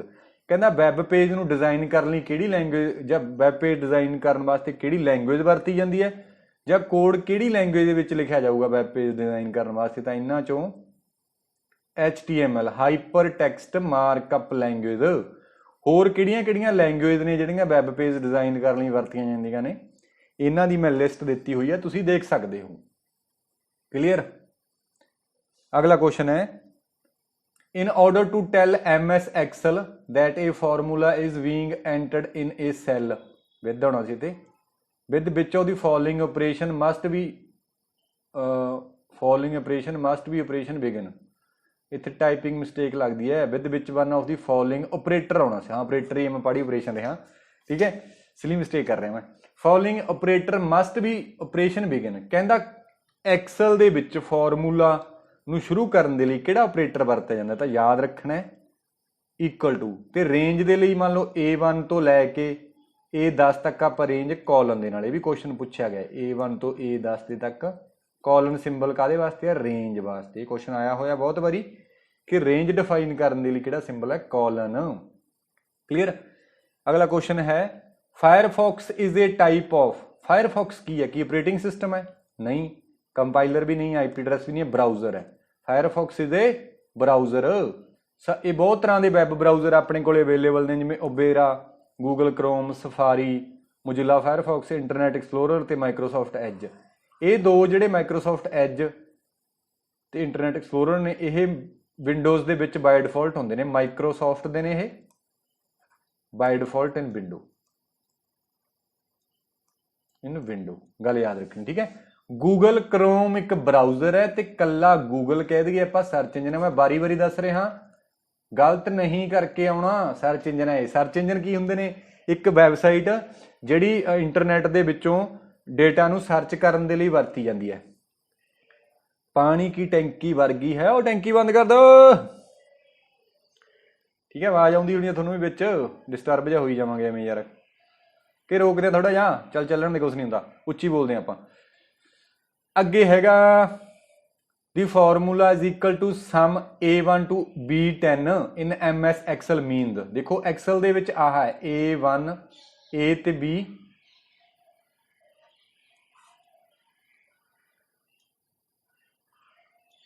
ਇਹ इधर 1 2 3 4 5 6 7 8 9 ਤੇ 10, ਤਾਂ ਉਹਨੇ ਰੇਂਜ ਸਪੈਸੀਫਾਈ ਕਰਤੀ, ਕਹਿੰਦਾ a1 ਤੋਂ ਲੈ ਕੇ a1 ਹੋ ਗਿਆ ਨਾ, a1 ਤੋਂ ਲੈ ਕੇ b10 ਤੱਕ, ਤਾਂ b10 ਤੱਕ ਇੱਥੋਂ ਤੱਕ ਇਹ ਸਮ ਕਰਨਾ ਇਹਨੇ ਐਕਸਲ। ਸਮ 1 to 10th ਰੋ ਆਫ ਫਸਟ ਕਾਲਮ, ਕਹਿੰਦਾ ਕੱਲੇ ਪਹਿਲੇ ਕਾਲਮ ਦੀ 1 ਤੋਂ 10 ਤੱਕ ਸਮ ਕਰ ਦੂਗਾ, ਨਹੀਂ ਕਰਦਾ। ਸਮ ਆਫ 1 to 10th ਰੋ ਫਰੋਮ ਸੈਕੰਡ ਕਾਲਮ, ਇਹਦਾ ਸਮ ਕਰ ਦੂ, ਨਹੀਂ ਕਰਦਾ। ਸਮ ਆਫ 1 to 10th ਰੋ of first and second column, ਇਹ ਗੱਲ ਠੀਕ ਹੋ ਸਕਦੀ ਹੈ। ਸਮ ਆਫ 1 to 10th ਰੋ ਆਫ ਫਸਟ ਐਂਡ ਸੈਕੰਡ ਰੋ ਦੀ ਗੱਲ ਨਹੀਂ ਕਰ ਰਿਹਾ, ਕਾਲਮ ਦੀ, ਫਿਰ ਸੀ ਆਂਸਰ ਹੈ। ਪਹਿਲੇ ਤੇ ਦੂਜੇ ਕਾਲਮ ਦਾ ਦੋਨਾਂ ਦਾ ਸਮ ਕਰ ਦੂਗਾ, ਇਹ ਸੀ ਆਂਸਰ ਹੈ। ਅਗਲਾ question, which of the following holds the Rome CPU RAM and expansion card. ਕਾਹਦੇ ਤੇ ਹੁੰਦਾ? ਮਦਰਬੋਰਡ ਤੇ ਹੁੰਦਾ। ਆਪਾਂ ਨੂੰ ਪਤਾ ਸਾਰੇ ਕੰਪੋਨੈਂਟ ਆਪਾਂ ਕਾਹਦੇ ਤੇ ਅਟੈਚ ਕਰ ਸਕਦੇ ਹਾਂ? ਮਦਰਬੋਰਡ ਤੇ। ਆ ਦੇਖੋ USB ਲੱਗੇ ਹੋਏ ਨੇ, ਇੱਥੇ ਆਪਾਂ ਕੀਬੋਰਡ ਮਾਊਸ ਵਾਲੇ ਪੋਰਟ ਨੇ, ਆਡੀਓ ਦੇ ਨੇ, ਇੱਥੇ ਆਪਾਂ ਰੈਮ ਰੂਮ ਵਗੈਰਾ, ਇੱਥੇ CPU ਲੱਗਦਾ ਹੈ ਨਾ, ਇੱਥੇ ਬਹੁਤ ਕੁਝ ਹੋਰ ਚੀਜ਼ਾਂ ਲੱਗਦੀਆਂ ਨੇ। ਆਹ ਆਪਣੇ ਕੋਲੇ ਹੁੰਦੀ ਹੈ ਬਾਇਓਸ, ਬੇਸਿਕ ਇਨਪੁਟ ਆਊਟਪੁੱਟ ਸਿਸਟਮ। ਠੀਕ ਹੈ, ਬੂਟਿੰਗ ਦੇ ਵਿੱਚ ਇਹਦੇ ਵਿੱਚੋਂ ਪੋਸਟ ਨਾਮ ਦਾ ਆਪਰੇਸ਼ਨ ਚੱਲਦਾ, ਪਤਾ ਮੈਂ ਤੁਹਾਨੂੰ ਦੱਸਿਆ ਸੀ ਨਾ। ਪੋਸਟ ਹੁੰਦਾ ਪਾਵਰ ਔਨ ਸੈਲਫ ਟੈਸਟ, ਤੇ ਉਹ ਆਪਣੇ ਆਪ ਤੇ ਚੈੱਕ ਕਰਦਾ, ਜਿੰਨੇ ਵੀ ਡਿਵਾਈਸ ਲੱਗੇ ਹੁੰਦੇ ਨੇ ਹਾਰਡਵੇਅਰ ਚੈੱਕ ਕਰਦਾ ਵੀ ਕੀ ਉਹ ਵਰਕਿੰਗ ਕੰਡੀਸ਼ਨ ਦੇ ਵਿੱਚ ਹੈਗੇ ਨੇ। ਫਿਰ ਉਸ ਤੋਂ ਬਾਅਦ ਬੂਟਿੰਗ ਹੁੰਦੀ ਹੈ। ਰੋਮ ਦੇ ਵਿੱਚੋਂ ਰੋਮ ਦੇ ਵਿੱਚੋਂ ਬੂਟ ਲੋਡਰ ਬੰਦਾ ਉੱਠਦਾ। ਬੂਟ ਲੋਡਰ ਕੀ ਕਰਦਾ? ਆਪਰੇਟਿੰਗ ਸਿਸਟਮ ਨੂੰ ਹਾਰਡ ਡਿਸਕ ਦੇ ਵਿੱਚੋਂ ਰੈਮ ਦੇ ਵਿੱਚ ਲੋਡ ਕਰਾ ਦਿੰਦਾ। ਤਾਂ ਮੈਂ ਬਹੁਤ ਵਾਰੀ ਦੱਸ ਚੁੱਕਿਆ। ਕੁਐਸਚਨ ਆਪਾਂ ਨੂੰ ਉਹਨੇ ਪੁੱਛਿਆ ਵੀ ਬੂਟ ਲੋਡਰ ਕਿੱਥੇ ਸਟੋਰ ਹੁੰਦਾ? ਰੋਮ ਦੇ ਵਿੱਚ। ਆਪਰੇਟਿੰਗ ਸਿਸਟਮ ਨੂੰ ਸਟਾਰਟ ਕਰਨ ਦੇ ਲਈ ਕਿਹੜਾ ਪ੍ਰੋਗਰਾਮ ਵਰਤਿਆ ਜਾਂਦਾ? Boot loader. ਗੱਲ ਕਲੀਅਰ ਹੋ ਗਈ? ਆਈ ਥਿੰਕ ਕਿ ਤੁਹਾਨੂੰ ਆਉਂਦਾ ਹੋਊ ਸਾਰਾ ਇਹ। ਅਗਲਾ ਕੁਐਸਚਨ ਹੈ ਆਪਰੇਟਿੰਗ ਸਿਸਟਮ ਇਜ਼ ਏ, ਕਹਿੰਦਾ ਆਪਰੇਟਿੰਗ ਸਿਸਟਮ ਕੀ ਹੈ? Collection of hardware component. ਨਹੀਂ, ਹਾਰਡਵੇਅਰ ਨਹੀਂ ਹੁੰਦਾ ਆਪਰੇਟਿੰਗ ਸਿਸਟਮ, ਸੌਫਟਵੇਅਰ ਹੁੰਦਾ ਹੈ। ਕਲੈਕਸ਼ਨ ਆਫ ਸੌਫਟਵੇਅਰ ਰੂਟੀਨ ਦੇ, ਠੀਕ ਹੈ। Collection of input output device, ਨਹੀਂ, ਨਨ ਆਫ ਥੀਸ ਨਹੀਂ। ਰੂਟੀਨ ਦੇ ਇੰਸਟਰਕਸ਼ਨਾਂ ਨੂੰ ਵੀ ਬੋਲ ਦਿੰਦੇ ਆ, ਰੂਟੀਨਸ ਵੀ ਬੋਲ ਸਕਦੇ ਆ, ਇੰਸਟਰਕਸ਼ਨਸ ਜਾਂ ਪ੍ਰੋਗਰਾਮ। ਤਾਂ collection of software routines is known as operating system. EDSAC, ਦੇਖੋ ਬੜੀ ਵਧੀਆ ਐਬਰੀਵੇਸ਼ਨ ਪੁੱਛੀ ਉਹਨੇ, ਐਡਸੈਕ। ਐਡਸੈਕ ਹੁੰਦਾ ਇਹਨਾਂ ਚੋਂ ਕਿਹੜਾ? Electronic delay storage automatic calculator, electronic discrete storage automatic computer. ਚਲੋ ਆਪਾਂ ਦੇਖ ਹੀ ਲੈਂਦੇ ਯਾਰ, ਕਿੰਨਾ ਲੰਮਾ ਕਾਹਨੂੰ ਪੜ੍ਹਨਾ। ਐਡਸੈਕ ਹੁੰਦਾ electronic delay storage automatic calculator. ਤੇ ਇੱਕ ਐਡਵੈਕ ਵੀ ਹੁੰਦਾ ਨਾਲ, ਇਹਦਾ ਵੀ ਨਾ ਪੁੱਛ ਲੈ, electronic discrete variable automatic calculator. ਦੇਖੋ ਦੋਨਾਂ ਨੂੰ ਕਿਵੇਂ ਯਾਦ ਰੱਖਣਾ। ਐਸ ਹੈਗਾ ਐਡਸੈਕ ਦੇ ਵਿੱਚ, ਬੀ ਹੈਗਾ ਵੀ ਫॉर ਵੈਨ ਹੈਗਾ ਐਡਵੈਕ ਦੇ ਵਿੱਚ। ਵੀ ਬਣੇ ਵੱਡਾ ਤੇ ਐਸ ਬਣੇ ਛੋਟਾ। ਠੀਕ ਹੈ, ਛੋਟਾ ਹੀ ਬਣ ਗਿਆ ਨਾ, ਛੋਟਾ। ਤਾਂ ਛੋਟਾ ਜਾਂ ਸਮੌਲ, ਕੈਲਕੂਲੇਟਰ ਛੋਟਾ ਹੁੰਦਾ ਨਾ, ਤਾਂ ਇੱਥੇ ਕੈਲਕੂਲੇਟਰ ਆਊਗਾ। ਇਲੈਕਟ੍ਰੋਨਿਕ ਡਿਲੇ ਤਾਂ ਯਾਦ ਕਰਨਾ ਹੀ ਪਊਗਾ। ਇਲੈਕਟ੍ਰੋਨਿਕ ਡਿਲੇ, ਨਹੀਂ ਅੱਗੇ ਨੜਪ ਜੀ, electronic delay storage automatic calculator. ਤਾਂ ਵੀ ਤੇ ਵੱਡਾ ਹੁੰਦਾ, ਵੱਡਾ ਫਿਰ ਕੰਪਿਊਟਰ ਹੁੰਦਾ। ਤਾਂ ਹੁਣ ਮੈਨੂੰ ਲੱਗਦਾ ਕਿ ਆਪਣੀ ਗੱਲ ਕਲੀਅਰ ਹੋ ਜੂਗੀ। ਕੈਲਕੂਲੇਟਰ ਆਊਗਾ ਵੀ, ਤਾਂ ਪਹਿਲੇ ਆਨਸਰ ਹੈ, ਪਹਿਲੇ ਤੋਂ ਹੀ ਪਤਾ ਲੱਗ ਗਿਆ, ਛੋਟਾ ਆ ਗਿਆ ਨਾ ਇਸ ਤੇ, ਤਾਂ ਇਹ ਆਨਸਰ ਹੈ। ਠੀਕ ਹੈ, ਐਂ ਕੁੱਤੀਆਂ ਕੰਧਾਂ ਤੇ ਚੜਾਈ ਦੀਆਂ ਆਪਾਂ। ਠੀਕ ਹੈ, ਤੁਸੀਂ ਵੀ ਸਿੱਖ ਲਓ ਵੀ ਕੁੱਤੀਆਂ ਕਿਵੇਂ ਚੜ੍ਹਦੀਆਂ ਕੰਧਾਂ ਤੇ। ਜੇ ਸਿੱਖ ਗਏ ਫਿਰ ਪੇਪਰ 'ਚ ਤਾਂ ਹੀ ਰੱਖਣੀਆਂ, ਚਾਹੇ ਉਹ ਮੈਥ ਹੋਵੇ, ਚਾਹੇ ਰੀਜ਼ਨਿੰਗ ਹੋਵੇ, ਚਾਹੇ ਪੰਜਾਬ ਹਿਸਟਰੀ GK ਵਗੈਰਾ ਕੁਛ ਵੀ ਹੋਵੇ। ਤਾਂ ਤੁਸੀਂ ਆਪਣਾ ਟੈਲੀਗ੍ਰਾਮ ਕਹੀ ਜਾਣਾ ਮੈਂ, ਟੈਲੀਗ੍ਰਾਮ ਤੇ ਚੈਨਲ ਹੈ ਆਪਣਾ, ਉੱਥੇ ਤੁਸੀਂ ਜਾ ਕੇ ਉਹ ਜੁਆਇਨ ਕਰ ਸਕਦੇ ਹੋ। ਉਹਦੇ ਵਿੱਚ ਮੈਂ ਹਿਸਟਰੀ ਵੀ ਕਰਾਈ ਹੋਈ ਹੈ। ਤੁਸੀਂ ਕਹੋਗੇ ਬੰਦਾ ਦਾ ਕੰਪਿਊਟਰ ਵਾਲਾ, ਹਿਸਟਰੀ ਵੀ ਕਰਾਈ ਦਾ। ਮੈਨੂੰ ਸ਼ੌਂਕ ਹੈ ਕਾਫੀ। ਮਾਡਰਨ ਹਿਸਟਰੀ ਦਾ ਮੈਂ ਮੋਟਾ ਕਮ ਕਰਾਇਆ ਹੋਇਆ, ਸੀਕੁਐਂਸ ਜੀ, ਬੜਾ ਡੀਪ ਤਾਂ ਨਹੀਂ ਕਰਾਇਆ ਹੋਇਆ, ਮੋਟਾ ਤੁਸੀਂ ਜਾ ਕੇ ਦੇਖ ਸਕਦੇ ਹੋ। ਇਹ ਤੋਂ ਬਿਨਾਂ ਮੈਂ ਕੰਪਿਊਟਰ ਦੀਆਂ ਆਡੀਓ ਵੀ ਬਣਾ ਕੇ ਪਾਈਆਂ ਹੋਈਆਂ ਨੇ, ਤੁਸੀਂ ਰਿਵੀਜ਼ਨ ਕਰ ਸਕਦੇ ਹੋ। ਤੇ ਮੈਂ ਟੈਲੀਗ੍ਰਾਮ ਦਾ ਲਿੰਕ ਦਿੱਤਾ, ਉਹਦੇ ਤੇ ਜਾਓ। ਤੇ ਇੰਸਟਾਗ੍ਰਾਮ ਤੇ ਜਾ ਕੇ ਤੁਸੀਂ ਮੈਨੂੰ ਫੋਲੋ ਕਰ ਸਕਦੇ ਹੋ। ਜੇ ਕੋਈ ਮੈਸੇਜ ਕਰਨਾ, ਗੱਲਬਾਤ ਕਰਨੀ ਹੈ, ਪੁੱਛਣਾ, ਨੋਟਸ ਚਾਹੀਦੇ ਨੇ, ਤਾਂ ਉੱਥੇ ਜਾ ਕੇ ਤੁਸੀਂ ਮੈਨੂੰ ਮੈਸੇਜ ਕਰ ਸਕਦੇ ਹੋ। ਨੋਟਸਾਂ ਦੇ ਆਪਾਂ ਕੋਈ ਚਾਰਜਸ ਨਹੀਂ ਲੈ ਰਹੇ, ਫ੍ਰੀ ਆਫ ਕਾਸਟ ਹੈ। ਤੁਸੀਂ ਮੈਸੇਜ ਕਰੋ ਤੇ ਮੈਂ ਉੱਥੇ ਤੁਹਾਨੂੰ ਨੋਟਸ ਦੇ ਦੂੰਗਾ। ਠੀਕ ਹੈ। ਦੀ chip used in computer is made of, ਆਪਾਂ ਕੋਈ ਚੀਜ਼ ਪੇਡ ਨਹੀਂ ਰੱਖਣੀ, ਫ੍ਰੀ ਰੱਖਣਾ ਸਭ ਕੁਝ। ਬਸ ਇਹ ਹੈ ਵੀ ਆਪਾਂ ਫੱਟੇ ਚੱਕ ਦੇਣੇ ਆ, ਕੁੱਤੀਆਂ ਕੰਨਾਂ ਤੇ ਰੱਖਣੀਆਂ। ਬਸ ਇੱਕੋ ਹੀ ਮੋਟਿਵ ਹੈ ਕਿ ਆਪਾਂ ਵਧੀਆ ਪੜਾਉਣਾ ਬੰਦਿਆਂ ਨੂੰ। ਕਿਉਂਕਿ ਮੇਰੇ ਜਦੋਂ ਮੈਂ ਤਿਆਰੀ ਕੀਤੀ ਸੀ ਹੈ ਨਾ, ਬੀਟੈਕ ਕੀਤੀ ਹੈ, ਮੈਨੂੰ ਕੁਝ ਵੀ ਨਹੀਂ ਆਉਂਦਾ ਸੀ। ਮੈਂ ਗੇਟ ਦੀ ਤਿਆਰੀ ਕੀਤੀ, ਮੈਂ ਸਾਰਾ ਕੁਝ ਗੇਟ ਦੇ ਪੇਪਰ ਦੇ ਵਿੱਚ ਸਿੱਖਿਆ, ਤਾਂ ਸਾਨੂੰ ਪੜਾਇਆ ਨਹੀਂ ਗਿਆ। ਆਪਾਂ ਸਾਰੇ ਪਿੰਡਾਂ 'ਚ ਉੱਠੇ ਹੋਏ ਆ ਯਾਰ, ਹੈ ਨਾ, ਤੇ ਚੀਜ਼ਾਂ ਸਾਨੂੰ ਚੱਜ ਨਾਲ ਦੱਸੀਆਂ ਹੀ ਨਹੀਂ ਗਈਆਂ। ਤਾਂ ਇਹ ਮੌਕਾ, ਮੈਨੂੰ ਐਂ ਲੱਗਿਆ ਵੀ ਮੈਨੂੰ ਨਹੀਂ ਪੜਾਇਆ ਗਿਆ, ਕੋਈ ਗੱਲ ਨਹੀਂ ਯਾਰ, ਮੈਂ ਵਧੀਆ ਪੜਾਊਂਗਾ। ਠੀਕ ਹੈ, ਆਪਾਂ ਮਿਹਨਤ ਕਰਾਂਗੇ ਤੁਹਾਡੇ ਲਈ, ਕੋਈ ਗੱਲ ਨਹੀਂ। ਜੇ ਤੁਹਾਨੂੰ ਕਿਤੇ ਕਮੀ ਪੇਸ਼ੀ ਲੱਗਦੀ ਹੈ, ਤੁਸੀਂ ਮੈਨੂੰ ਸੁਜੈਸ਼ਨ ਦਿਓ, ਆਪਾਂ ਇੰਪਰੂਵ ਕਰਾਂਗੇ। ਕੋਈ ਵੀ ਤੁਹਾਨੂੰ ਲੱਗਦਾ ਚੀਜ਼ ਕਮੈਂਟ ਕਰਕੇ ਸਿੱਧਾ ਸਟ੍ਰੇਟ ਫਾਰਵਰਡ ਦੱਸ ਸਕਦੇ ਹੋ, ਕੋਈ ਦਿੱਕਤ ਨਹੀਂ ਇਸ ਚੀਜ਼ ਦੇ ਲਈ। ਬਟ ਆਪਾਂ ਮਿਹਨਤ ਕਰਦੇ ਹਾਂ ਤੁਹਾਡੇ ਲਈ, ਹੈ ਨਾ। ਪਰ ਇੰਨਾ ਕਰ ਦਿਆ ਕਰੋ ਕਿ ਚੈਨਲ ਸਬਸਕ੍ਰਾਈਬ ਕਰ ਲਓ, ਸ਼ੇਅਰ ਕਰ ਸਕਦੇ ਹੋ ਤਾਂ ਕਰ ਲਿਓ, ਨਹੀਂ ਸਬਸਕ੍ਰਾਈਬ ਕਰਕੇ ਕਮੈਂਟ ਕਰ ਦਿਆ ਕਰੋ। ਠੀਕ ਹੈ, ਕੋਈ ਆਪਾਂ ਐਡਵਰਟਾਈਜ਼ਮੈਂਟ ਨਹੀਂ ਲਾਉਣੀ, ਕੋਈ ਆਪਾਂ ਨੂੰ ਬਾਹਲੇ ਵਿਊ ਨਹੀਂ ਚਾਹੀਦੇ। ਜਿੰਨੇ ਕੁ ਬੰਦੇ ਦੇਖਣ, 150 ਬੰਦਾ ਦੇਖਦਾ ਰਹੇ, ਵਧੀਆ, ਬਸ ਇੰਨਾ ਕੁ ਬਹੁਤ ਹੈ। ਠੀਕ ਹੈ, ਬਾਹਲੀ ਆਪਣੀ ਤਮਾ ਨਹੀਂ, ਬਟ ਇਹ ਆ ਵੀ ਸਮਝ ਆਉਣਾ ਚਾਹੀਦਾ ਕੱਲੀ ਗੱਲ। ਕਿਉਂਕਿ ਨੈਟ ਤੇ ਦੇਖਿਆ ਹਰੇਕ ਬੰਦਾ ਪੜਾਉਣ ਲੱਗਿਆ ਪਿਆ। ਆਪਾਂ ਇਹ ਨਹੀਂ ਕਹਿੰਦੇ ਮਾੜੀ ਗੱਲ ਨਹੀਂ, ਚੰਗੀ ਗੱਲ ਆ, ਬਟ ਇਹ ਆ ਵੀ ਨੈਟ ਤੋਂ ਕੁਐਸਚਨ ਚੱਕੇ। ਜੇ ਤੁਹਾਡਾ ਚੈਨਲ ਚੱਲ ਗਿਆ, ਤੁਹਾਡੇ 20-50 ਹਜ਼ਾਰ ਸਬਸਕ੍ਰਾਈਬਰ ਹੋ ਗਏ, ਇਹਦਾ ਮਤਲਬ ਇਹ ਨਹੀਂ ਤੁਸੀਂ ਕੁਝ ਵੀ ਕਰਾ ਦਿਓਗੇ ਕਿ ਜੋ ਤੁਹਾਡੇ ਮੂਹਰੇ ਨੈਟ ਤੋਂ ਕੁਐਸਚਨ ਚੱਕ ਕੇ ਤੁਸੀਂ ਕਰਾ ਰਹੇ ਹੋ। ਸਿਰਫ ਆਨਸਰ, ਜਿਵੇਂ ਇਹ ਕੁਐਸਚਨ ਹੈ ਦਾ 36ਵਾਂ, ਚਲੋ 36ਵੇਂ ਦਾ 20, ਚਲੋ ਜੀ ਅਗਲੇ ਤੇ 37ਵੇਂ ਦਾ C, ਚਲੋ ਜੀ ਅਗਲੇ ਤੇ। ਇਹ ਤਾਂ ਅਸੀਂ ਆਪ ਵੀ ਕਰ ਸਕਦੇ ਹਾਂ ਯਾਰ, ਹੈ ਨਾ। ਸੋ ਇਹ ਚੀਜ਼ਾਂ ਨੇ ਵੀ, ਇਹਨਾਂ ਚੀਜ਼ਾਂ ਨੂੰ ਦੇਖ ਕੇ ਇਹ ਲੱਗਦਾ ਕਿ ਯਾਰ ਆਪਾਂ ਕੁਆਲਿਟੀ ਦੇਵਾਂਗੇ ਬੰਦਿਆਂ ਨੂੰ। ਆਪਾਂ ਇਹ ਚੀਜ਼ ਤਾਂ ਹੀ ਮੈਨੂੰ ਬਹੁਤ ਬੰਦਿਆਂ ਨੇ ਕਿਹਾ ਵੀ, ਮੇਰੇ ਦੋਸਤਾਂ ਨੇ, ਕਿ ਤੂੰ ਡੀਪ 'ਚ ਨਾ ਕਰਾ, ਇੰਨੇ ਬੱਚੇ ਦੇਖਣਾ ਪਸੰਦ ਨਹੀਂ ਕਰਨਗੇ। ਮੈਂ ਕਿਹਾ ਵੀ ਨਹੀਂ, ਆਪਾਂ ਡੀਪ 'ਚ ਕਰਾਵਾਂਗੇ। ਮੋਟੇ ਤੌਰ ਤੇ ਤਾਂ ਹਰੇਕ ਬੰਦਾ ਹੀ ਕਰਾ ਰਿਹਾ। ਠੀਕ ਹੈ, ਚਲੋ ਅਗਲਾ ਕੁਐਸਚਨ ਦੇਖਦੇ ਹਾਂ, ਟਾਈਮ ਨਹੀਂ ਵੇਸਟ ਕਰਦੇ। ਦੀ chip used in computer is made of, emotional ਹੋ ਜਾਂਦੇ ਆਪਾਂ ਕਦੇ ਕਦੇ।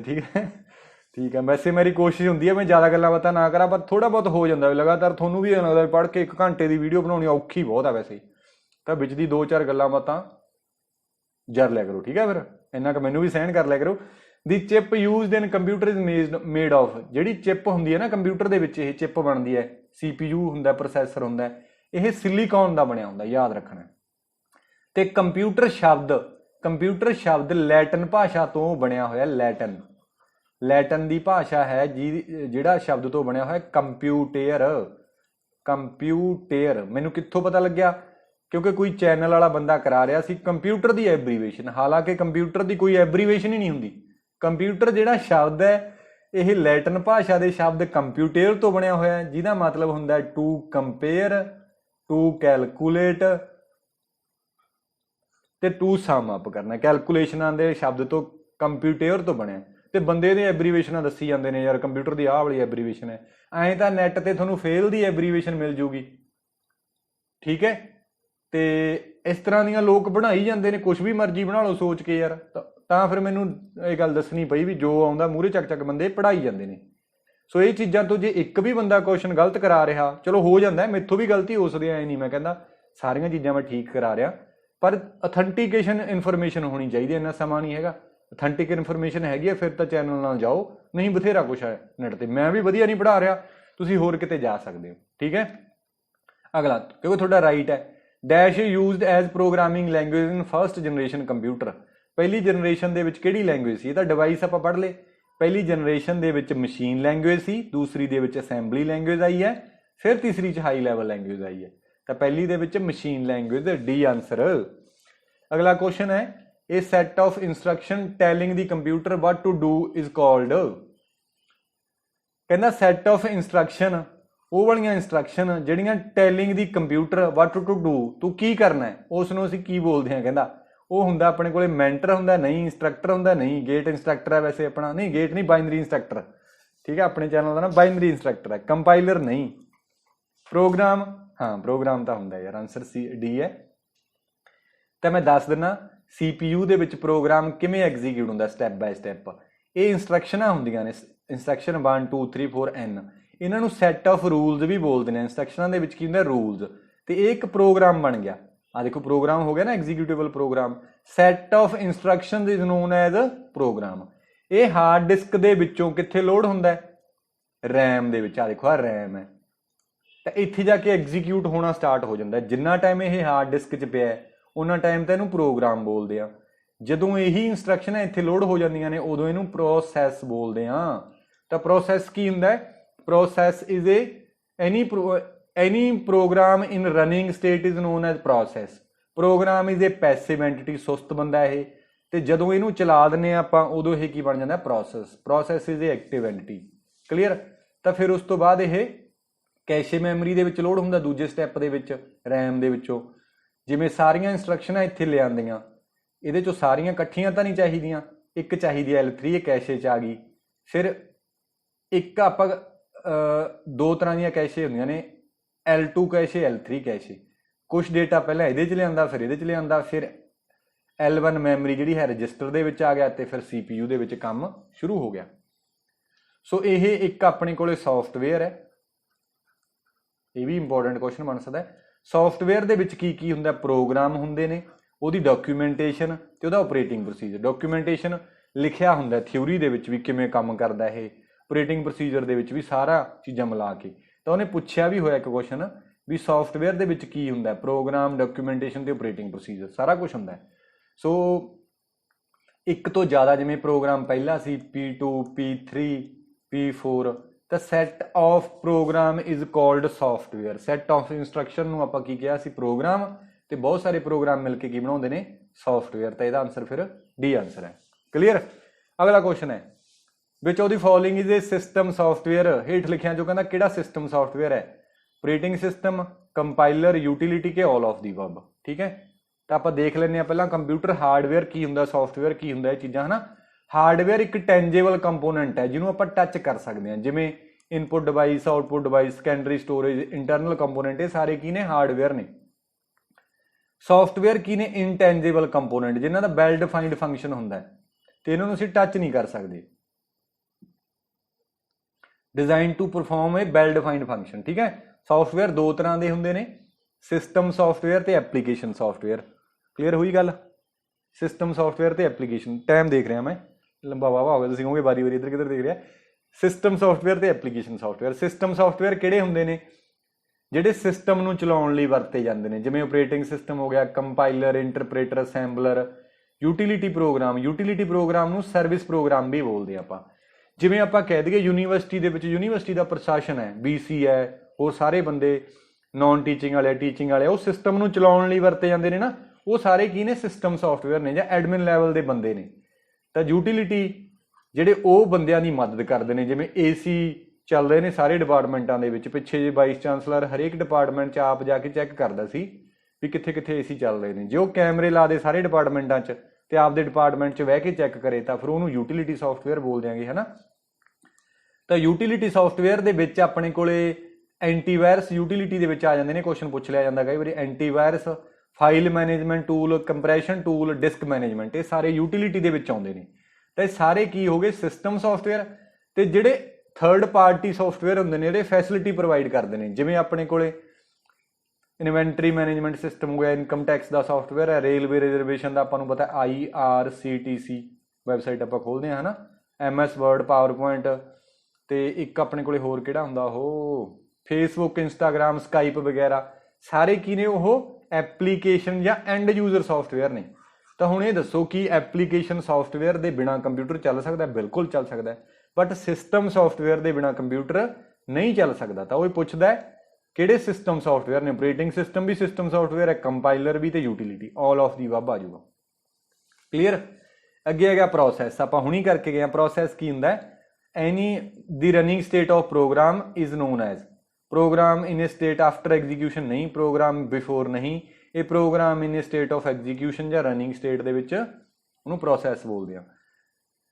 ਤੇ ਇੱਕ ਪ੍ਰੋਸੈਸ ਦੇ ਵਿੱਚ ਬਹੁਤ ਸਾਰੇ ਥ੍ਰੈਡ ਹੋ ਸਕਦੇ ਨੇ, ਪ੍ਰੋਸੈਸ ਦੇ ਵੀ ਛੋਟੇ ਪਾਰਟ ਹੋ ਸਕਦੇ ਨੇ, ਤੇ ਇੱਕ ਪ੍ਰੋਗਰਾਮ ਦੇ ਵਿੱਚ ਬਹੁਤ ਸਾਰੀਆਂ ਪ੍ਰੋਸੈਸਸ ਹੋ ਸਕਦੀਆਂ ਨੇ। ਜਿਵੇਂ ਲਿਖਿਆ ਹੋਇਆ ਵਨ ਪ੍ਰੋਗਰਾਮ ਹੈਜ਼ ਮੈਨੀ ਨੰਬਰ ਆਫ ਪ੍ਰੋਸੈਸਸ, ਉਹੀ ਚੀਜ਼ਾਂ ਮੈਂ ਸਾਰੀਆਂ ਲਿਖੀਆਂ ਹੋਈਆਂ ਨੇ। ਪ੍ਰੋਗਰਾਮ ਪੈਸਿਵ ਐਂਟਿਟੀ ਹੈ, ਪ੍ਰੋਸੈਸ ਇੱਕ ਐਕਟਿਵ ਐਂਟਿਟੀ ਹੈ। Process is a execution of specific program. ਠੀਕ ਹੈ। ਪ੍ਰੋਸੈਸ ਨੂੰ ਜੌਬ ਵੀ ਬੋਲਦੇ ਆ, ਸਕਰੀਨਸ਼ਾਟ ਲੈ ਸਕਦੇ ਹੋ। ਅਗਲਾ ਇਹੀ ਹੈ ਸੱਚ, ਡੀ ਆਨਸਰ। ਅਗਲਾ ਕੁਐਸਚਨ ਹੈਗਾ van does the MS window operating system proposed, ਇਹ ਆਪਾਂ ਪਤਾ ਹੀ ਹੈ 1985 ਚ, ਹੈ ਨਾ।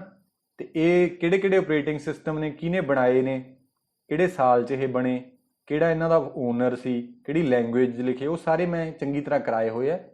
ਜੇਕਰ ਤੁਸੀਂ ਪਹਿਲੀ ਵਾਰ ਵੀਡੀਓ ਦੇਖ ਰਹੇ ਹੋ ਤਾਂ ਇਹ ਸਕਰੀਨਸ਼ਾਟ ਲੈ ਕੇ ਪੜ੍ਹ ਸਕਦੇ ਹੋ। ਇਹ ਮੋਬਾਈਲ ਆਪਰੇਟਿੰਗ ਸਿਸਟਮਸ ਨੇ, ਜਿਵੇਂ ਐਂਡਰੋਇਡ ਹੈ, iOS, Symbian, ਬਾਬਾ, window MS window mobile operating system. Clear. ਅੱਗੇ ਆ ਗਿਆ ਫਲੋਪਸ, ਸਟੈਂਡਸ ਫॉर ਐਬਰੀਵੇਸ਼ਨ ਹੈ। ਫਲੋਪਸ ਹੁੰਦਾ ਫਲੋਟਿੰਗ ਪੁਆਇੰਟ ਆਪਰੇਸ਼ਨ ਪਰ ਸੈਕਿੰਡ। ਫਲੋਟਿੰਗ ਪੁਆਇੰਟ ਇੱਕੋ ਹੀ ਹੈ ਫਿਰ, ਨਾ ਨਾ ਨਾ ਫਲੋਟਿੰਗ ਪ੍ਰੋਸੈਸਿੰਗ ਨਹੀਂ ਹੈਗਾ, ਦੇਖੋ ਕਿਸਲੀ ਮਿਸਟੇਕ ਕਰ ਗਏ ਸੀ ਨਾ ਆਪਾਂ। ਫਲੋਟਿੰਗ ਪੁਆਇੰਟ ਆਪਰੇਸ਼ਨ ਪਰ ਸੈਕਿੰਡ, ਇਹ ਆਨਸਰ ਹੈ ਫਿਰ ਇਹਦਾ। ਤਾਂ ਸਪੀਡ ਦੇਖ ਲਓ, ਕਈ ਵਾਰੀ ਪੁੱਛ ਲੈਂਦਾ CPU ਦੀ ਸਪੀਡ ਹਰਟਸ ਦੇ ਵਿੱਚ ਮੈਜ਼ਰ ਕਰਦੇ ਆ। It can be kilohertz, it can be gigahertz, can be megahertz and terahertz. Similarly supercomputer ਦੀ ਸਪੀਡ ਫਲੋਪਸ ਦੇ ਵਿੱਚ it can be teraflops, it can be petaflops, ਜਿਵੇਂ ਆਪਾਂ memory ਪੜ੍ਹੀ ਹੈ ਨਾ, Terra PETA ਐਗਜ਼ਾ ਹੈ ਨਾ, ਟੈਰਾ ਫਲੋਪਸ ਦੇ ਵਿੱਚ ਇਸ ਤਰ੍ਹਾਂ ਕਰਕੇ ਦੀ ਸਪੀਡ ਹੋ ਸਕਦੀ ਹੈ। ਇੰਟਰਨੈਟ ਦੀ ਸਪੀਡ ਬਿਟਸ ਪਰ ਸੈਕਿੰਡ, ਇਹ ਕਿਲੋ ਬਿਟਸ ਪਰ ਸੈਕਿੰਡ ਹੋ ਸਕਦੀ ਹੈ, MBPS ਹੋ ਸਕਦੀ ਹੈ, ਮੈਗਾ ਬਿਟਸ ਤੇ GBPS ਗੀਗਾ ਬਿਟਸ ਪਰ ਸੈਕਿੰਡ ਹੈ ਨਾ।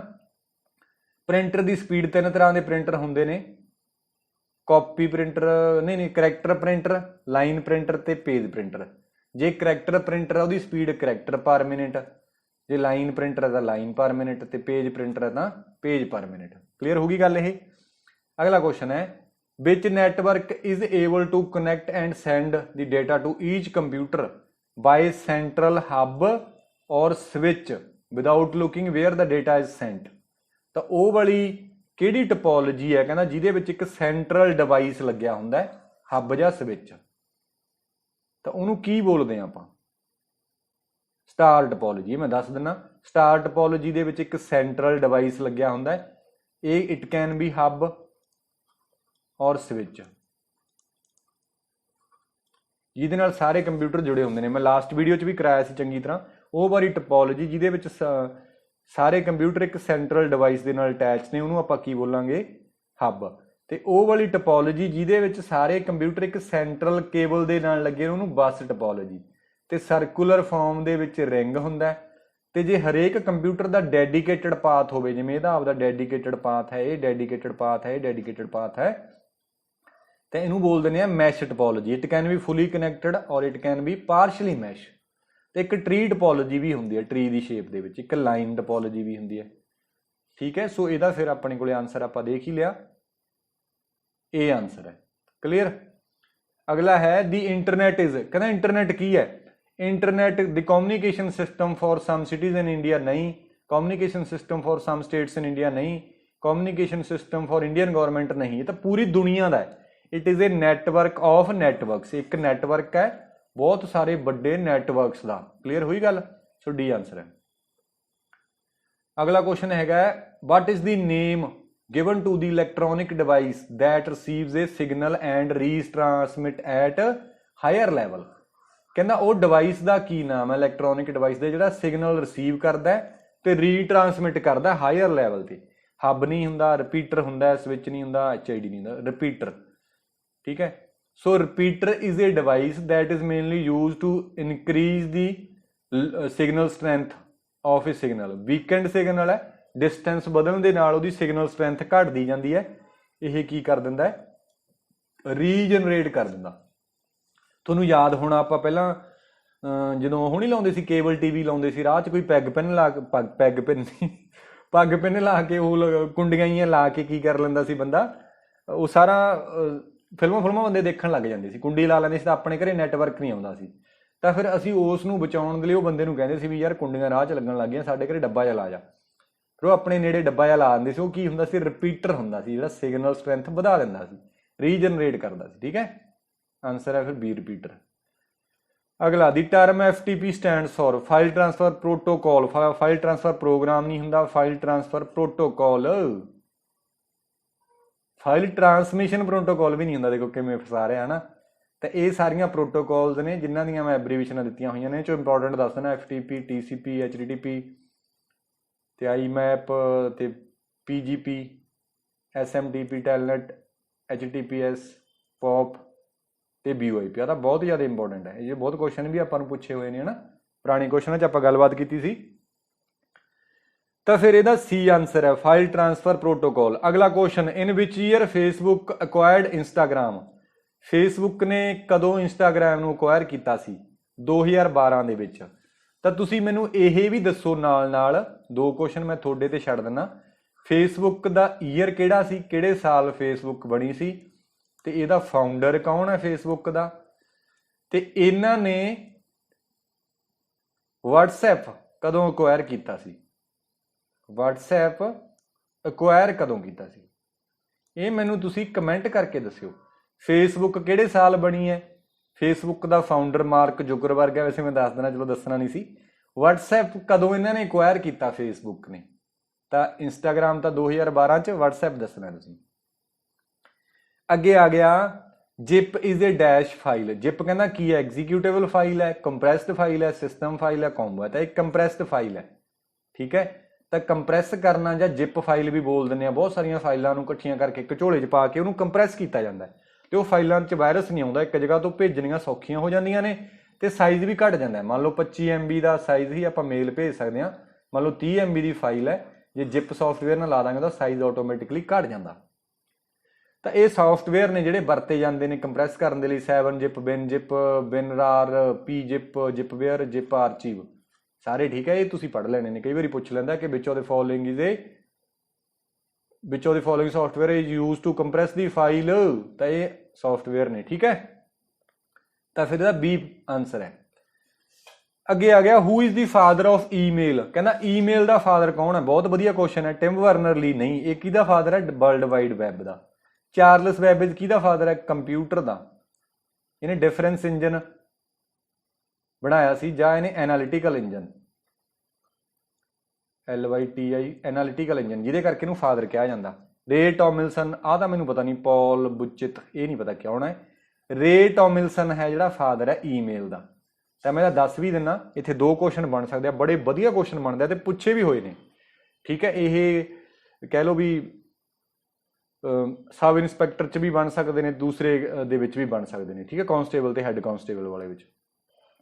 ਜੇਕਰ ਸਾਨੂੰ ਪੁੱਛ ਲੈਂਦਾ ਕਿ ਪਹਿਲੀ ਈਮੇਲ ਕਦੋਂ ਸਟਾਰਟ ਹੋਈ, ਤਾਂ 1965 ਦੇ ਵਿੱਚ ਸਟਾਰਟ ਹੋਈ। ਤਾਂ ਉਸ ਟਾਈਮ ਤੇ ਨੈਟਵਰਕ ਤਾਂ ਬਣਿਆ ਨਹੀਂ ਸੀ, ਨੈਟਵਰਕ ਤਾਂ ARPANET ਕਦੋਂ ਬਣਿਆ, ਆਪਾਂ ਗੱਲ ਕਰ ਹੀ ਚੁੱਕੇ ਹਾਂ। ARPANET ਲਾਸਟ ਵੀਡੀਓ 'ਚ ਗੱਲ ਕੀਤੀ ਹੈ, ਪਤਾ ਨਹੀਂ ਇਹਦੇ 'ਚ ਗੱਲ ਕੀਤੀ ਹੈ। ARPANET 1969 ਦੇ ਵਿੱਚ ਬਣਿਆ। ਤਾਂ 1965 ਦੇ ਵਿੱਚ ਨੈਟਵਰਕ ਤਾਂ ਹੈ ਨਹੀਂ ਸੀ, ਆਪਾਂ ਮੇਲ ਕਿਵੇਂ ਭੇਜ ਸਕਦੇ ਸੀ। ਤਾਂ ਇਹ ਇੱਕੋ ਹੀ ਕੰਪਿਊਟਰ ਤੇ, ਸੇਮ ਕੰਪਿਊਟਰ ਤੇ ਹੀ ਮੇਲ ਬਾਕਸ ਬਣ ਗਏ ਸੀ। ਆਹ A ਬੰਦੇ ਦਾ, ਆਹ B ਦਾ, ਆਹ C ਦਾ। ਬੰਦਾ ਆਉਂਦਾ ਸੀ, ਲੌਗਇਨ ਕਰਦਾ ਸੀ, ਆਪਦਾ ਲੌਗਇਨ ਖੋਲ ਕੇ A ਚੋਂ B ਜਾਂ C ਨੂੰ ਮੇਲ ਕਰ ਦਿੰਦਾ ਸੀ, ਬਾਅਦ 'ਚ ਚਲਿਆ ਜਾਂਦਾ ਸੀ। ਦੁਬਾਰੇ ਫਿਰ ਬੰਦਾ ਇੱਥੇ ਬੈਠਦਾ ਸੀ, ਆ ਕੇ ਚੈੱਕ ਕਰਦਾ ਸੀ ਵੀ ਕੋਈ ਬੰਦਾ ਮੇਲ ਭੇਜਿਆ। ਕਈ ਵਾਰੀ ਕੋਈ 143 ਕਰ ਜਾਂਦਾ ਕਿਸੇ ਨੂੰ, ਹੈ ਨਾ। ਤਾਂ ਉਸ ਟਾਈਮ ਤੇ ਇੱਕ ਕੰਪਿਊਟਰ ਤੇ ਹੀ ਮੇਲ ਕਰਦੇ ਸੀ ਇੱਕ ਦੂਜੇ ਨੂੰ। ਦੇਖੋ ਹੁਣ ਤਾਂ ਆਪਾਂ ਨੂੰ ਹਾਸਾ ਹੀ ਲੱਗਦਾ ਵੀ ਉਹ ਕੰਪਿਊਟਰ ਤੇ ਕੀ ਪਤਾ ਕੋਈ ਆਊ ਕਿ ਨਹੀਂ ਆਊ ਬੰਦਾ। ਤਾਂ ਇਹ ਸਮਝ ਲਓ ਕਿ ਉੱਥੇ ਸ਼ਿਫਟਾਂ ਦੇ ਵਿੱਚ ਬੰਦੇ ਕੰਮ ਕਰਦੇ ਸੀ। ਪਹਿਲੀ ਸ਼ਿਫਟ ਵਾਲਾ ਬੰਦਾ ਦੂਜੀ ਸ਼ਿਫਟ ਵਾਲੇ ਵਾਸਤੇ ਕੋਈ ਮੈਸੇਜ ਛੱਡ ਜਾਂਦਾ ਸੀ ਤੇ ਉਹ ਉਹਦੇ ਮੇਲ ਬਾਕਸ 'ਚ ਜਾਂਦਾ ਸੀ। ਤਾਂ ਮੇਲ ਬਾਕਸ ਬਣ ਗਿਆ ਸੀ 1965 ਦੇ ਵਿੱਚ। ਤਾਂ ਜੇਕਰ ਕੁਐਸਚਨ ਪੁੱਛਦਾ ਹੈ ਕਿ ਫਸਟ ਈਮੇਲ ਸਟਾਰਟ ਕਦੋਂ ਹੋਈ, ਤਾਂ 1965 ਦੇ ਵਿੱਚ। ਤੇ 1971 ਦੇ ਵਿੱਚ ARPANET ਤੇ ਰੇ ਟੋਮਿਲਸਨ ਨਾਮ ਦੇ ਬੰਦੇ ਨੇ, US ਦੇ ਨੇ, ਮੇਲ ਭੇਜਤੀ ਸੀ। ਮੇਲ ਦੇ ਵਿੱਚ ਲਿਖਤਾ ਸੀ QWERTYOP, ਯਾਨੀ ਕਿ ਕੀਬੋਰਡ ਦੀ ਪਹਿਲੀ ਲਾਈਨ। ਤਾਂ ਜੇ ਕੁਐਸਚਨ ਇਹ ਬਣ ਜਾਂਦਾ ਕਿ ਫਸਟ ਨੈਟਵਰਕ ਈਮੇਲ ਕਦੋਂ ਸਟਾਰਟ ਹੋਈ, ਤਾਂ 1971। ਦੋਨੇ ਕੁਐਸਚਨ ਆਏ ਹੋਏ ਨੇ, ਦੁਬਾਰੇ ਦੱਸ ਦੇਣਾ, ਧਿਆਨ ਨਾਲ ਪੜ੍ਹਨਾ ਹੈ। ਫਸਟ ਮੇਲ 1965, ਫਸਟ ਨੈਟਵਰਕ ਮੇਲ 1971, ਯਾਦ ਰੱਖਣੀ ਗੱਲ, ਕਲੀਅਰ। ਤਾਂ ਫਾਦਰ ਪੁੱਛਿਆ ਸੀ ਰੇ ਟੋਮਿਲਸਨ। ਤੇ ਫਸਟ ਸਪੈਮ ਈਮੇਲ 1978 ਦੇ ਵਿੱਚ ਗੈਰੀ ਥੁਰੈਕ ਨੂੰ ਮੰਨਿਆ ਜਾਂਦਾ ਹੈ ਫਾਦਰ ਆਫ ਸਪੈਮ ਮੇਲ ਦਾ, ਠੀਕ ਹੈ। ਸਪੈਮ ਮੇਲ ਮੈਂ ਤੁਹਾਨੂੰ ਬਹੁਤ ਵਾਰੀ ਦੱਸ ਚੁੱਕਿਆ। ਤਾਂ ਫਿਰ ਇਹਦਾ ਆਨਸਰ ਹੈ D। ਕਲੀਅਰ ਹੋਈ ਗੱਲ। ਹੁਣ ਤਾਂ ਯਾਰ ਬਹੁਤ ਥੱਕ ਗਿਆ, ਘੰਟੇ ਦੀ ਵੀਡੀਓ ਬਣਾਉਣੀ ਬਹੁਤ ਔਖੀ ਹੈ, ਲੰਬਾ ਹੋ ਜਾਂਦਾ ਕੰਮ, ਹੈ ਨਾ। ਚੱਲ ਕੋਈ ਗੱਲ ਨਹੀਂ, ਫਾਇਦਾ ਹੋਣਾ ਚਾਹੀਦਾ ਆਪਣਾ। ਤੁਹਾਨੂੰ ਵੀ ਔਖੀ ਲੱਗਦੀ ਹੋਣੀ ਇੰਨੀ ਦੇਖਣੀ, ਪਰ ਕੀ ਕਰੀਏ, ਐਂ ਹੁੰਦਾ ਵੱਧ ਤੋਂ ਵੱਧ ਕੁਐਸਚਨ 50 ਤਾਂ ਕਵਰ ਹੋਣ, ਹੈ ਨਾ। ਅਗਲਾ ਕੁਐਸਚਨ ਹੈਗਾ, ਲਾਸਟ ਕੁਐਸਚਨ ਹੈ ਇਹ। The internet uses are. Internet ਕੀ ਵਰਤਦਾ ਹੈ? ਸਰਕਟ ਸਵਿਚਿੰਗ ਵਰਤਦਾ ਹੈ, ਟੈਲੈਕਸ ਸਵਿਚਿੰਗ ਹੈ, ਪੈਕਟ ਸਵਿਚਿੰਗ ਹੈ, ਟੈਲੀਫੋਨ ਸਵਿਚਿੰਗ ਹੈ। ਤਾਂ ਇੰਟਰਨੈਟ ਹੈ ਜਿਹੜਾ ਪੈਕਟ ਸਵਿਚਿੰਗ ਦੇ ਕੰਮ ਕਰਦਾ। ਮੈਂ ਦੱਸਦਾ ਤੁਹਾਨੂੰ ਪੈਕਟ ਸਵਿਚਿੰਗ ਕੀ ਹੁੰਦੀ ਹੈ। 4 ਪੈਕਟ A ਨੇ D ਨੂੰ ਭੇਜਣੇ ਨੇ। A ਹੈਗਾ ਬੈਂਗਲੌਰ ਦੇ ਵਿੱਚ, ਇਹ ਹੈਗਾ ਪੰਜਾਬ ਦੇ ਲੁਧਿਆਣੇ ਦੇ ਵਿੱਚ, D ਕੰਪਿਊਟਰ। 4 ਪੈਕਟ ਭੇਜਣੇ ਨੇ, 4 ਚੋਂ 2 ਇੱਧਰ ਨੂੰ ਵਗ ਗਏ, ਇੱਕ ਇੱਧਰ ਵਗ ਗਿਆ, ਇੱਕ ਇੱਧਰ ਵਗ ਗਿਆ, ਇੱਕ ਫਿਰ ਇੱਧਰ ਆ ਗਿਆ, ਇੱਕ ਇੱਧਰ ਦੀ, ਇੱਕ ਇੱਧਰ ਦੀ, ਇੱਕ ਇੱਧਰ ਦੀ, ਵੱਖੋ ਵੱਖਰੇ ਆ ਗਏ। ਇਹ ਇੱਕੋ ਹੀ ਰਸਤਾ ਫੋਲੋ ਨਹੀਂ ਕਰਦੇ, ਅਲੱਗ-ਅਲੱਗ ਥਾਂ ਤੋਂ ਆ ਗਏ, ਤਾਂ ਇਹਨੂੰ ਬੋਲਦੇ ਆ ਪੈਕਟ ਸਵਿਚ ਨੈਟਵਰਕ। ਪੈਕਟ ਬਣੇ, ਅਲੱਗ-ਅਲੱਗ ਥਾਵਾਂ ਤੋਂ ਵਗ ਗਏ। ਤਾਂ ਇਹਨਾਂ ਨੇ ਕੀ ਨਹੀਂ ਕੀਤਾ, ਇੱਕ ਥਾਂ ਤੋਂ ਗਏ ਨਹੀਂ। ਸਰਕਟ ਸਵਿਚਿੰਗ ਦੇ ਵਿੱਚ ਕੀ ਹੁੰਦਾ ਹੈ, ਡੈਡੀਕੇਟ ਕਨੈਕਸ਼ਨ ਬਣਦਾ, ਇੱਥੋਂ ਲੈ ਕੇ ਪਹਿਲਾਂ ਉਹ ਕਨੈਕਸ਼ਨ ਨੂੰ ਸਟੈਬਲਿਸ਼ ਕਰਦਾ ਹੈ, ਡੈਡੀਕੇਟਡ ਕਨੈਕਸ਼ਨ। ਤਾਂ ਹੀ ਆਪਾਂ ਨੂੰ ਕਾਲ ਮਹਿੰਗੀ ਪੈਂਦੀ ਹੈ ਨਾ। ਜੇ ਆਪਾਂ ਨਾਰਮਲੀ ਫੋਰਨ 'ਚ ਕਾਲ ਕਰਦੇ ਹਾਂ ਆਪਾਂ ਨੂੰ 5-6 ਰੁਪਏ 10-12, ਪਹਿਲਾਂ ਤਾਂ 50-50 ਰੁਪਏ ਉਹੀ ਉੱਡ ਜਾਂਦੇ ਸੀ, ਗੱਲ ਵੀ ਨਹੀਂ ਹੁੰਦੀ ਸੀ, ਰਿੰਗ ਮਾਰਨ ਦੇ ਬੜੇ ਪੈਸੇ ਉੱਡਦੇ ਰਹੇ ਆ। ਤਾਂ ਉਹ ਕਿਉਂ ਉੱਡਦੇ ਨੇ? ਕਿਉਂਕਿ ਅਸੀਂ ਲਾਈਨ ਨੂੰ ਰਿਜ਼ਰਵ ਕਰਦੇ ਹਾਂ, ਡੈਡੀਕੇਟ ਕਰਦੇ ਹਾਂ। ਪਹਿਲਾਂ ਸਾਡਾ ਕਨੈਕਸ਼ਨ ਬਣਦਾ, ਫਿਰ ਅਸੀਂ ਡੇਟਾ ਟਰਾਂਸਫਰ ਕਰਦੇ ਹਾਂ। ਜਿੰਨੇ ਟਾਈਮ ਤੇ ਇਹ ਕਨੈਕਸ਼ਨ ਹੈ ਉਨੇ ਟਾਈਮ ਤੇ ਇਹ ਰਸਤਾ ਕੋਈ ਹੋਰ ਨਹੀਂ ਵਰਤ ਸਕਦਾ ਬੰਦਾ। ਤਾਂ ਕਰਕੇ ਹੁਣ ਆਹ ਜਿਹੜੀਆਂ ਸਵਿਚ ਲੱਗੀਆਂ ਨੇ, ਰਾਊਟਰ ਲੱਗੇ ਨੇ, ਇਹਨਾਂ ਦੇ ਕੰਪਨੀ ਨੂੰ ਪੈਸੇ ਤਾਂ ਦੇਣੇ ਪੈਂਦੇ ਨੇ ਨਾ। ਜਿਵੇਂ BSNL ਦਾ ਬਹੁਤ ਵੱਡਾ ਨੈਟਵਰਕ ਹੈ, ਏਅਰਟੈਲ ਵਰਗੇ ਨੇ, ਉਹਨਾਂ ਕੋਲੇ ਆਪਦੀਆਂ ਲਾਈਨਾਂ ਹੈ ਨਹੀਂ ਸੀ, ਉਹਨਾਂ ਨੂੰ ਪੇ ਕਰਨਾ ਪੈਂਦਾ ਸੀ ਦੂਜੀਆਂ ਕੰਪਨੀਆਂ ਨੂੰ, ਤਾਂ ਹੀ ਕਾਲ ਰੇਟ ਮਹਿੰਗੇ ਸੀ। ਕਲੀਅਰ ਹੈ? ਤਾਂ ਡੈਡੀਕੇਟਡ ਕਨੈਕਸ਼ਨ ਹੋਣ ਕਾਰਨ ਕਾਲ ਰੇਟ ਮਹਿੰਗੇ ਸੀ। ਤੇ ਜਿਹੜਾ GSM ਨੈਟਵਰਕ ਹੈ ਮੋਬਾਈਲ ਦਾ, ਉਹਦੇ ਤੇ ਸਰਕਟ ਸਵਿਚਿੰਗ ਯੂਜ਼ ਹੁੰਦੀ ਹੈ। ਬਟ ਇੰਟਰਨੈਟ ਕਿਹੜੀ ਸਵਿਚਿੰਗ ਯੂਜ਼ ਕਰਦਾ? Packet switching. ਇੰਟਰਨੈਟ ਤੇ ਤਾਂ ਕਰਕੇ ਜਿਹੜਾ ਹੈ ਕਾਲ ਸਸਤੀ ਹੈ ਵੀ ਪੈਕਟ ਨੇ ਵੱਖੋ ਵੱਖਰੇ ਰਸਤਿਆਂ ਦੇ ਵਿੱਚੋਂ ਦੀ ਚਲੇ ਜਾਂਦੇ ਨੇ, ਰਿਸੋਰਸ ਨੂੰ ਇਹ ਰਿਜ਼ਰਵ ਨਹੀਂ ਕਰਦਾ। ਇੱਧਰ ਤਾਂ ਦੇਖੋ ਰਿਸੋਰਸ ਉਹਨੇ ਰਿਜ਼ਰਵ ਕਰ ਲਏ, ਫੜ ਕੇ ਰੱਖ ਲਏ, ਬਟ ਇੱਥੇ there is no need to reserve the resource, that is by it is less costly. Packet switching is a less costly. WhatsApp call ਕਰੋ, ਵਾਈਬਰ ਕਾਲ ਕਰੋ, ਫੇਸਬੁੱਕ ਕਾਲ ਕਰੋ, ਜਿਹੜੀ ਮਰਜ਼ੀ ਕਾਲ ਕਰੋ, ਉੱਥੇ ਪੈਸੇ ਸਾਨੂੰ ਘੱਟ ਲੱਗਦੇ ਨੇ। ਤਾਂ ਗੱਲ ਕਲੀਅਰ ਹੋ ਗਈ? ਹੁਣ ਤਾਂ ਨਹੀਂ ਕੁਐਸਚਨ ਫਸਣ ਦਿੰਦੇ। ਤਾਂ ਫਿਰ ਇਹਦਾ ਆਨਸਰ ਹੈਗਾ ਪੈਕਟ ਸਵਿਚਿੰਗ। ਆਈ ਹੋਪ ਕਿ ਤੁਹਾਨੂੰ ਇਹ ਸਮਝ ਆਈਆਂ ਹੋਣਗੀਆਂ ਗੱਲਾਂ, ਕੁਐਸਚਨ ਕਰਾਏ ਨੇ ਆਪਾਂ। ਤੇ ਤੁਸੀਂ ਮੈਨੂੰ ਕਮੈਂਟ ਕਰਕੇ ਦੱਸਿਓ ਵੀ ਜੇ ਤੁਸੀਂ ਹੋਰ ਵੀਡੀਓ ਚਾਹੁੰਦੇ ਹੋ ਇਹਦੇ ਤੇ, ਤਾਂ ਇੱਕ ਅੱਧੀ ਆਪਾਂ ਹੋਰ ਬਣਾ ਸਕਦੇ ਹਾਂ। ਤੇ ਛੱਡ ਕੇ ਨਹੀਂ ਜਾਣਾ ਕੋਈ ਵੀ, ਇਹ ਸਾਰੀਆਂ ਵੀਡੀਓ ਦੇਖ ਜੋ, ਰਿਵੀਜ਼ਨ ਵੀ ਹੋ ਜੂਗੀ, ਕੁਐਸਚਨ ਵੀ ਸੋਲਵ ਹੋ ਜਾਣਗੇ। ਤੇ ਬਾਕੀ ਵੀਡੀਓ ਨੂੰ ਲਾਈਕ ਜ਼ਰੂਰ ਕਰ ਦਿਆ ਕਰੋ, ਹੈ ਨਾ, ਤੇ ਕਮੈਂਟ ਕਰਕੇ ਵੀ ਮੈਨੂੰ ਜ਼ਰੂਰ ਦੱਸਿਆ ਕਰੋ ਵੀ ਕੰਮ ਕਿਵੇਂ ਦਾ ਲੱਗਿਆ। ਤੇ ਮਿਲਦੇ ਹਾਂ ਅਗਲੀ ਵੀਡੀਓ ਦੇ ਵਿੱਚ।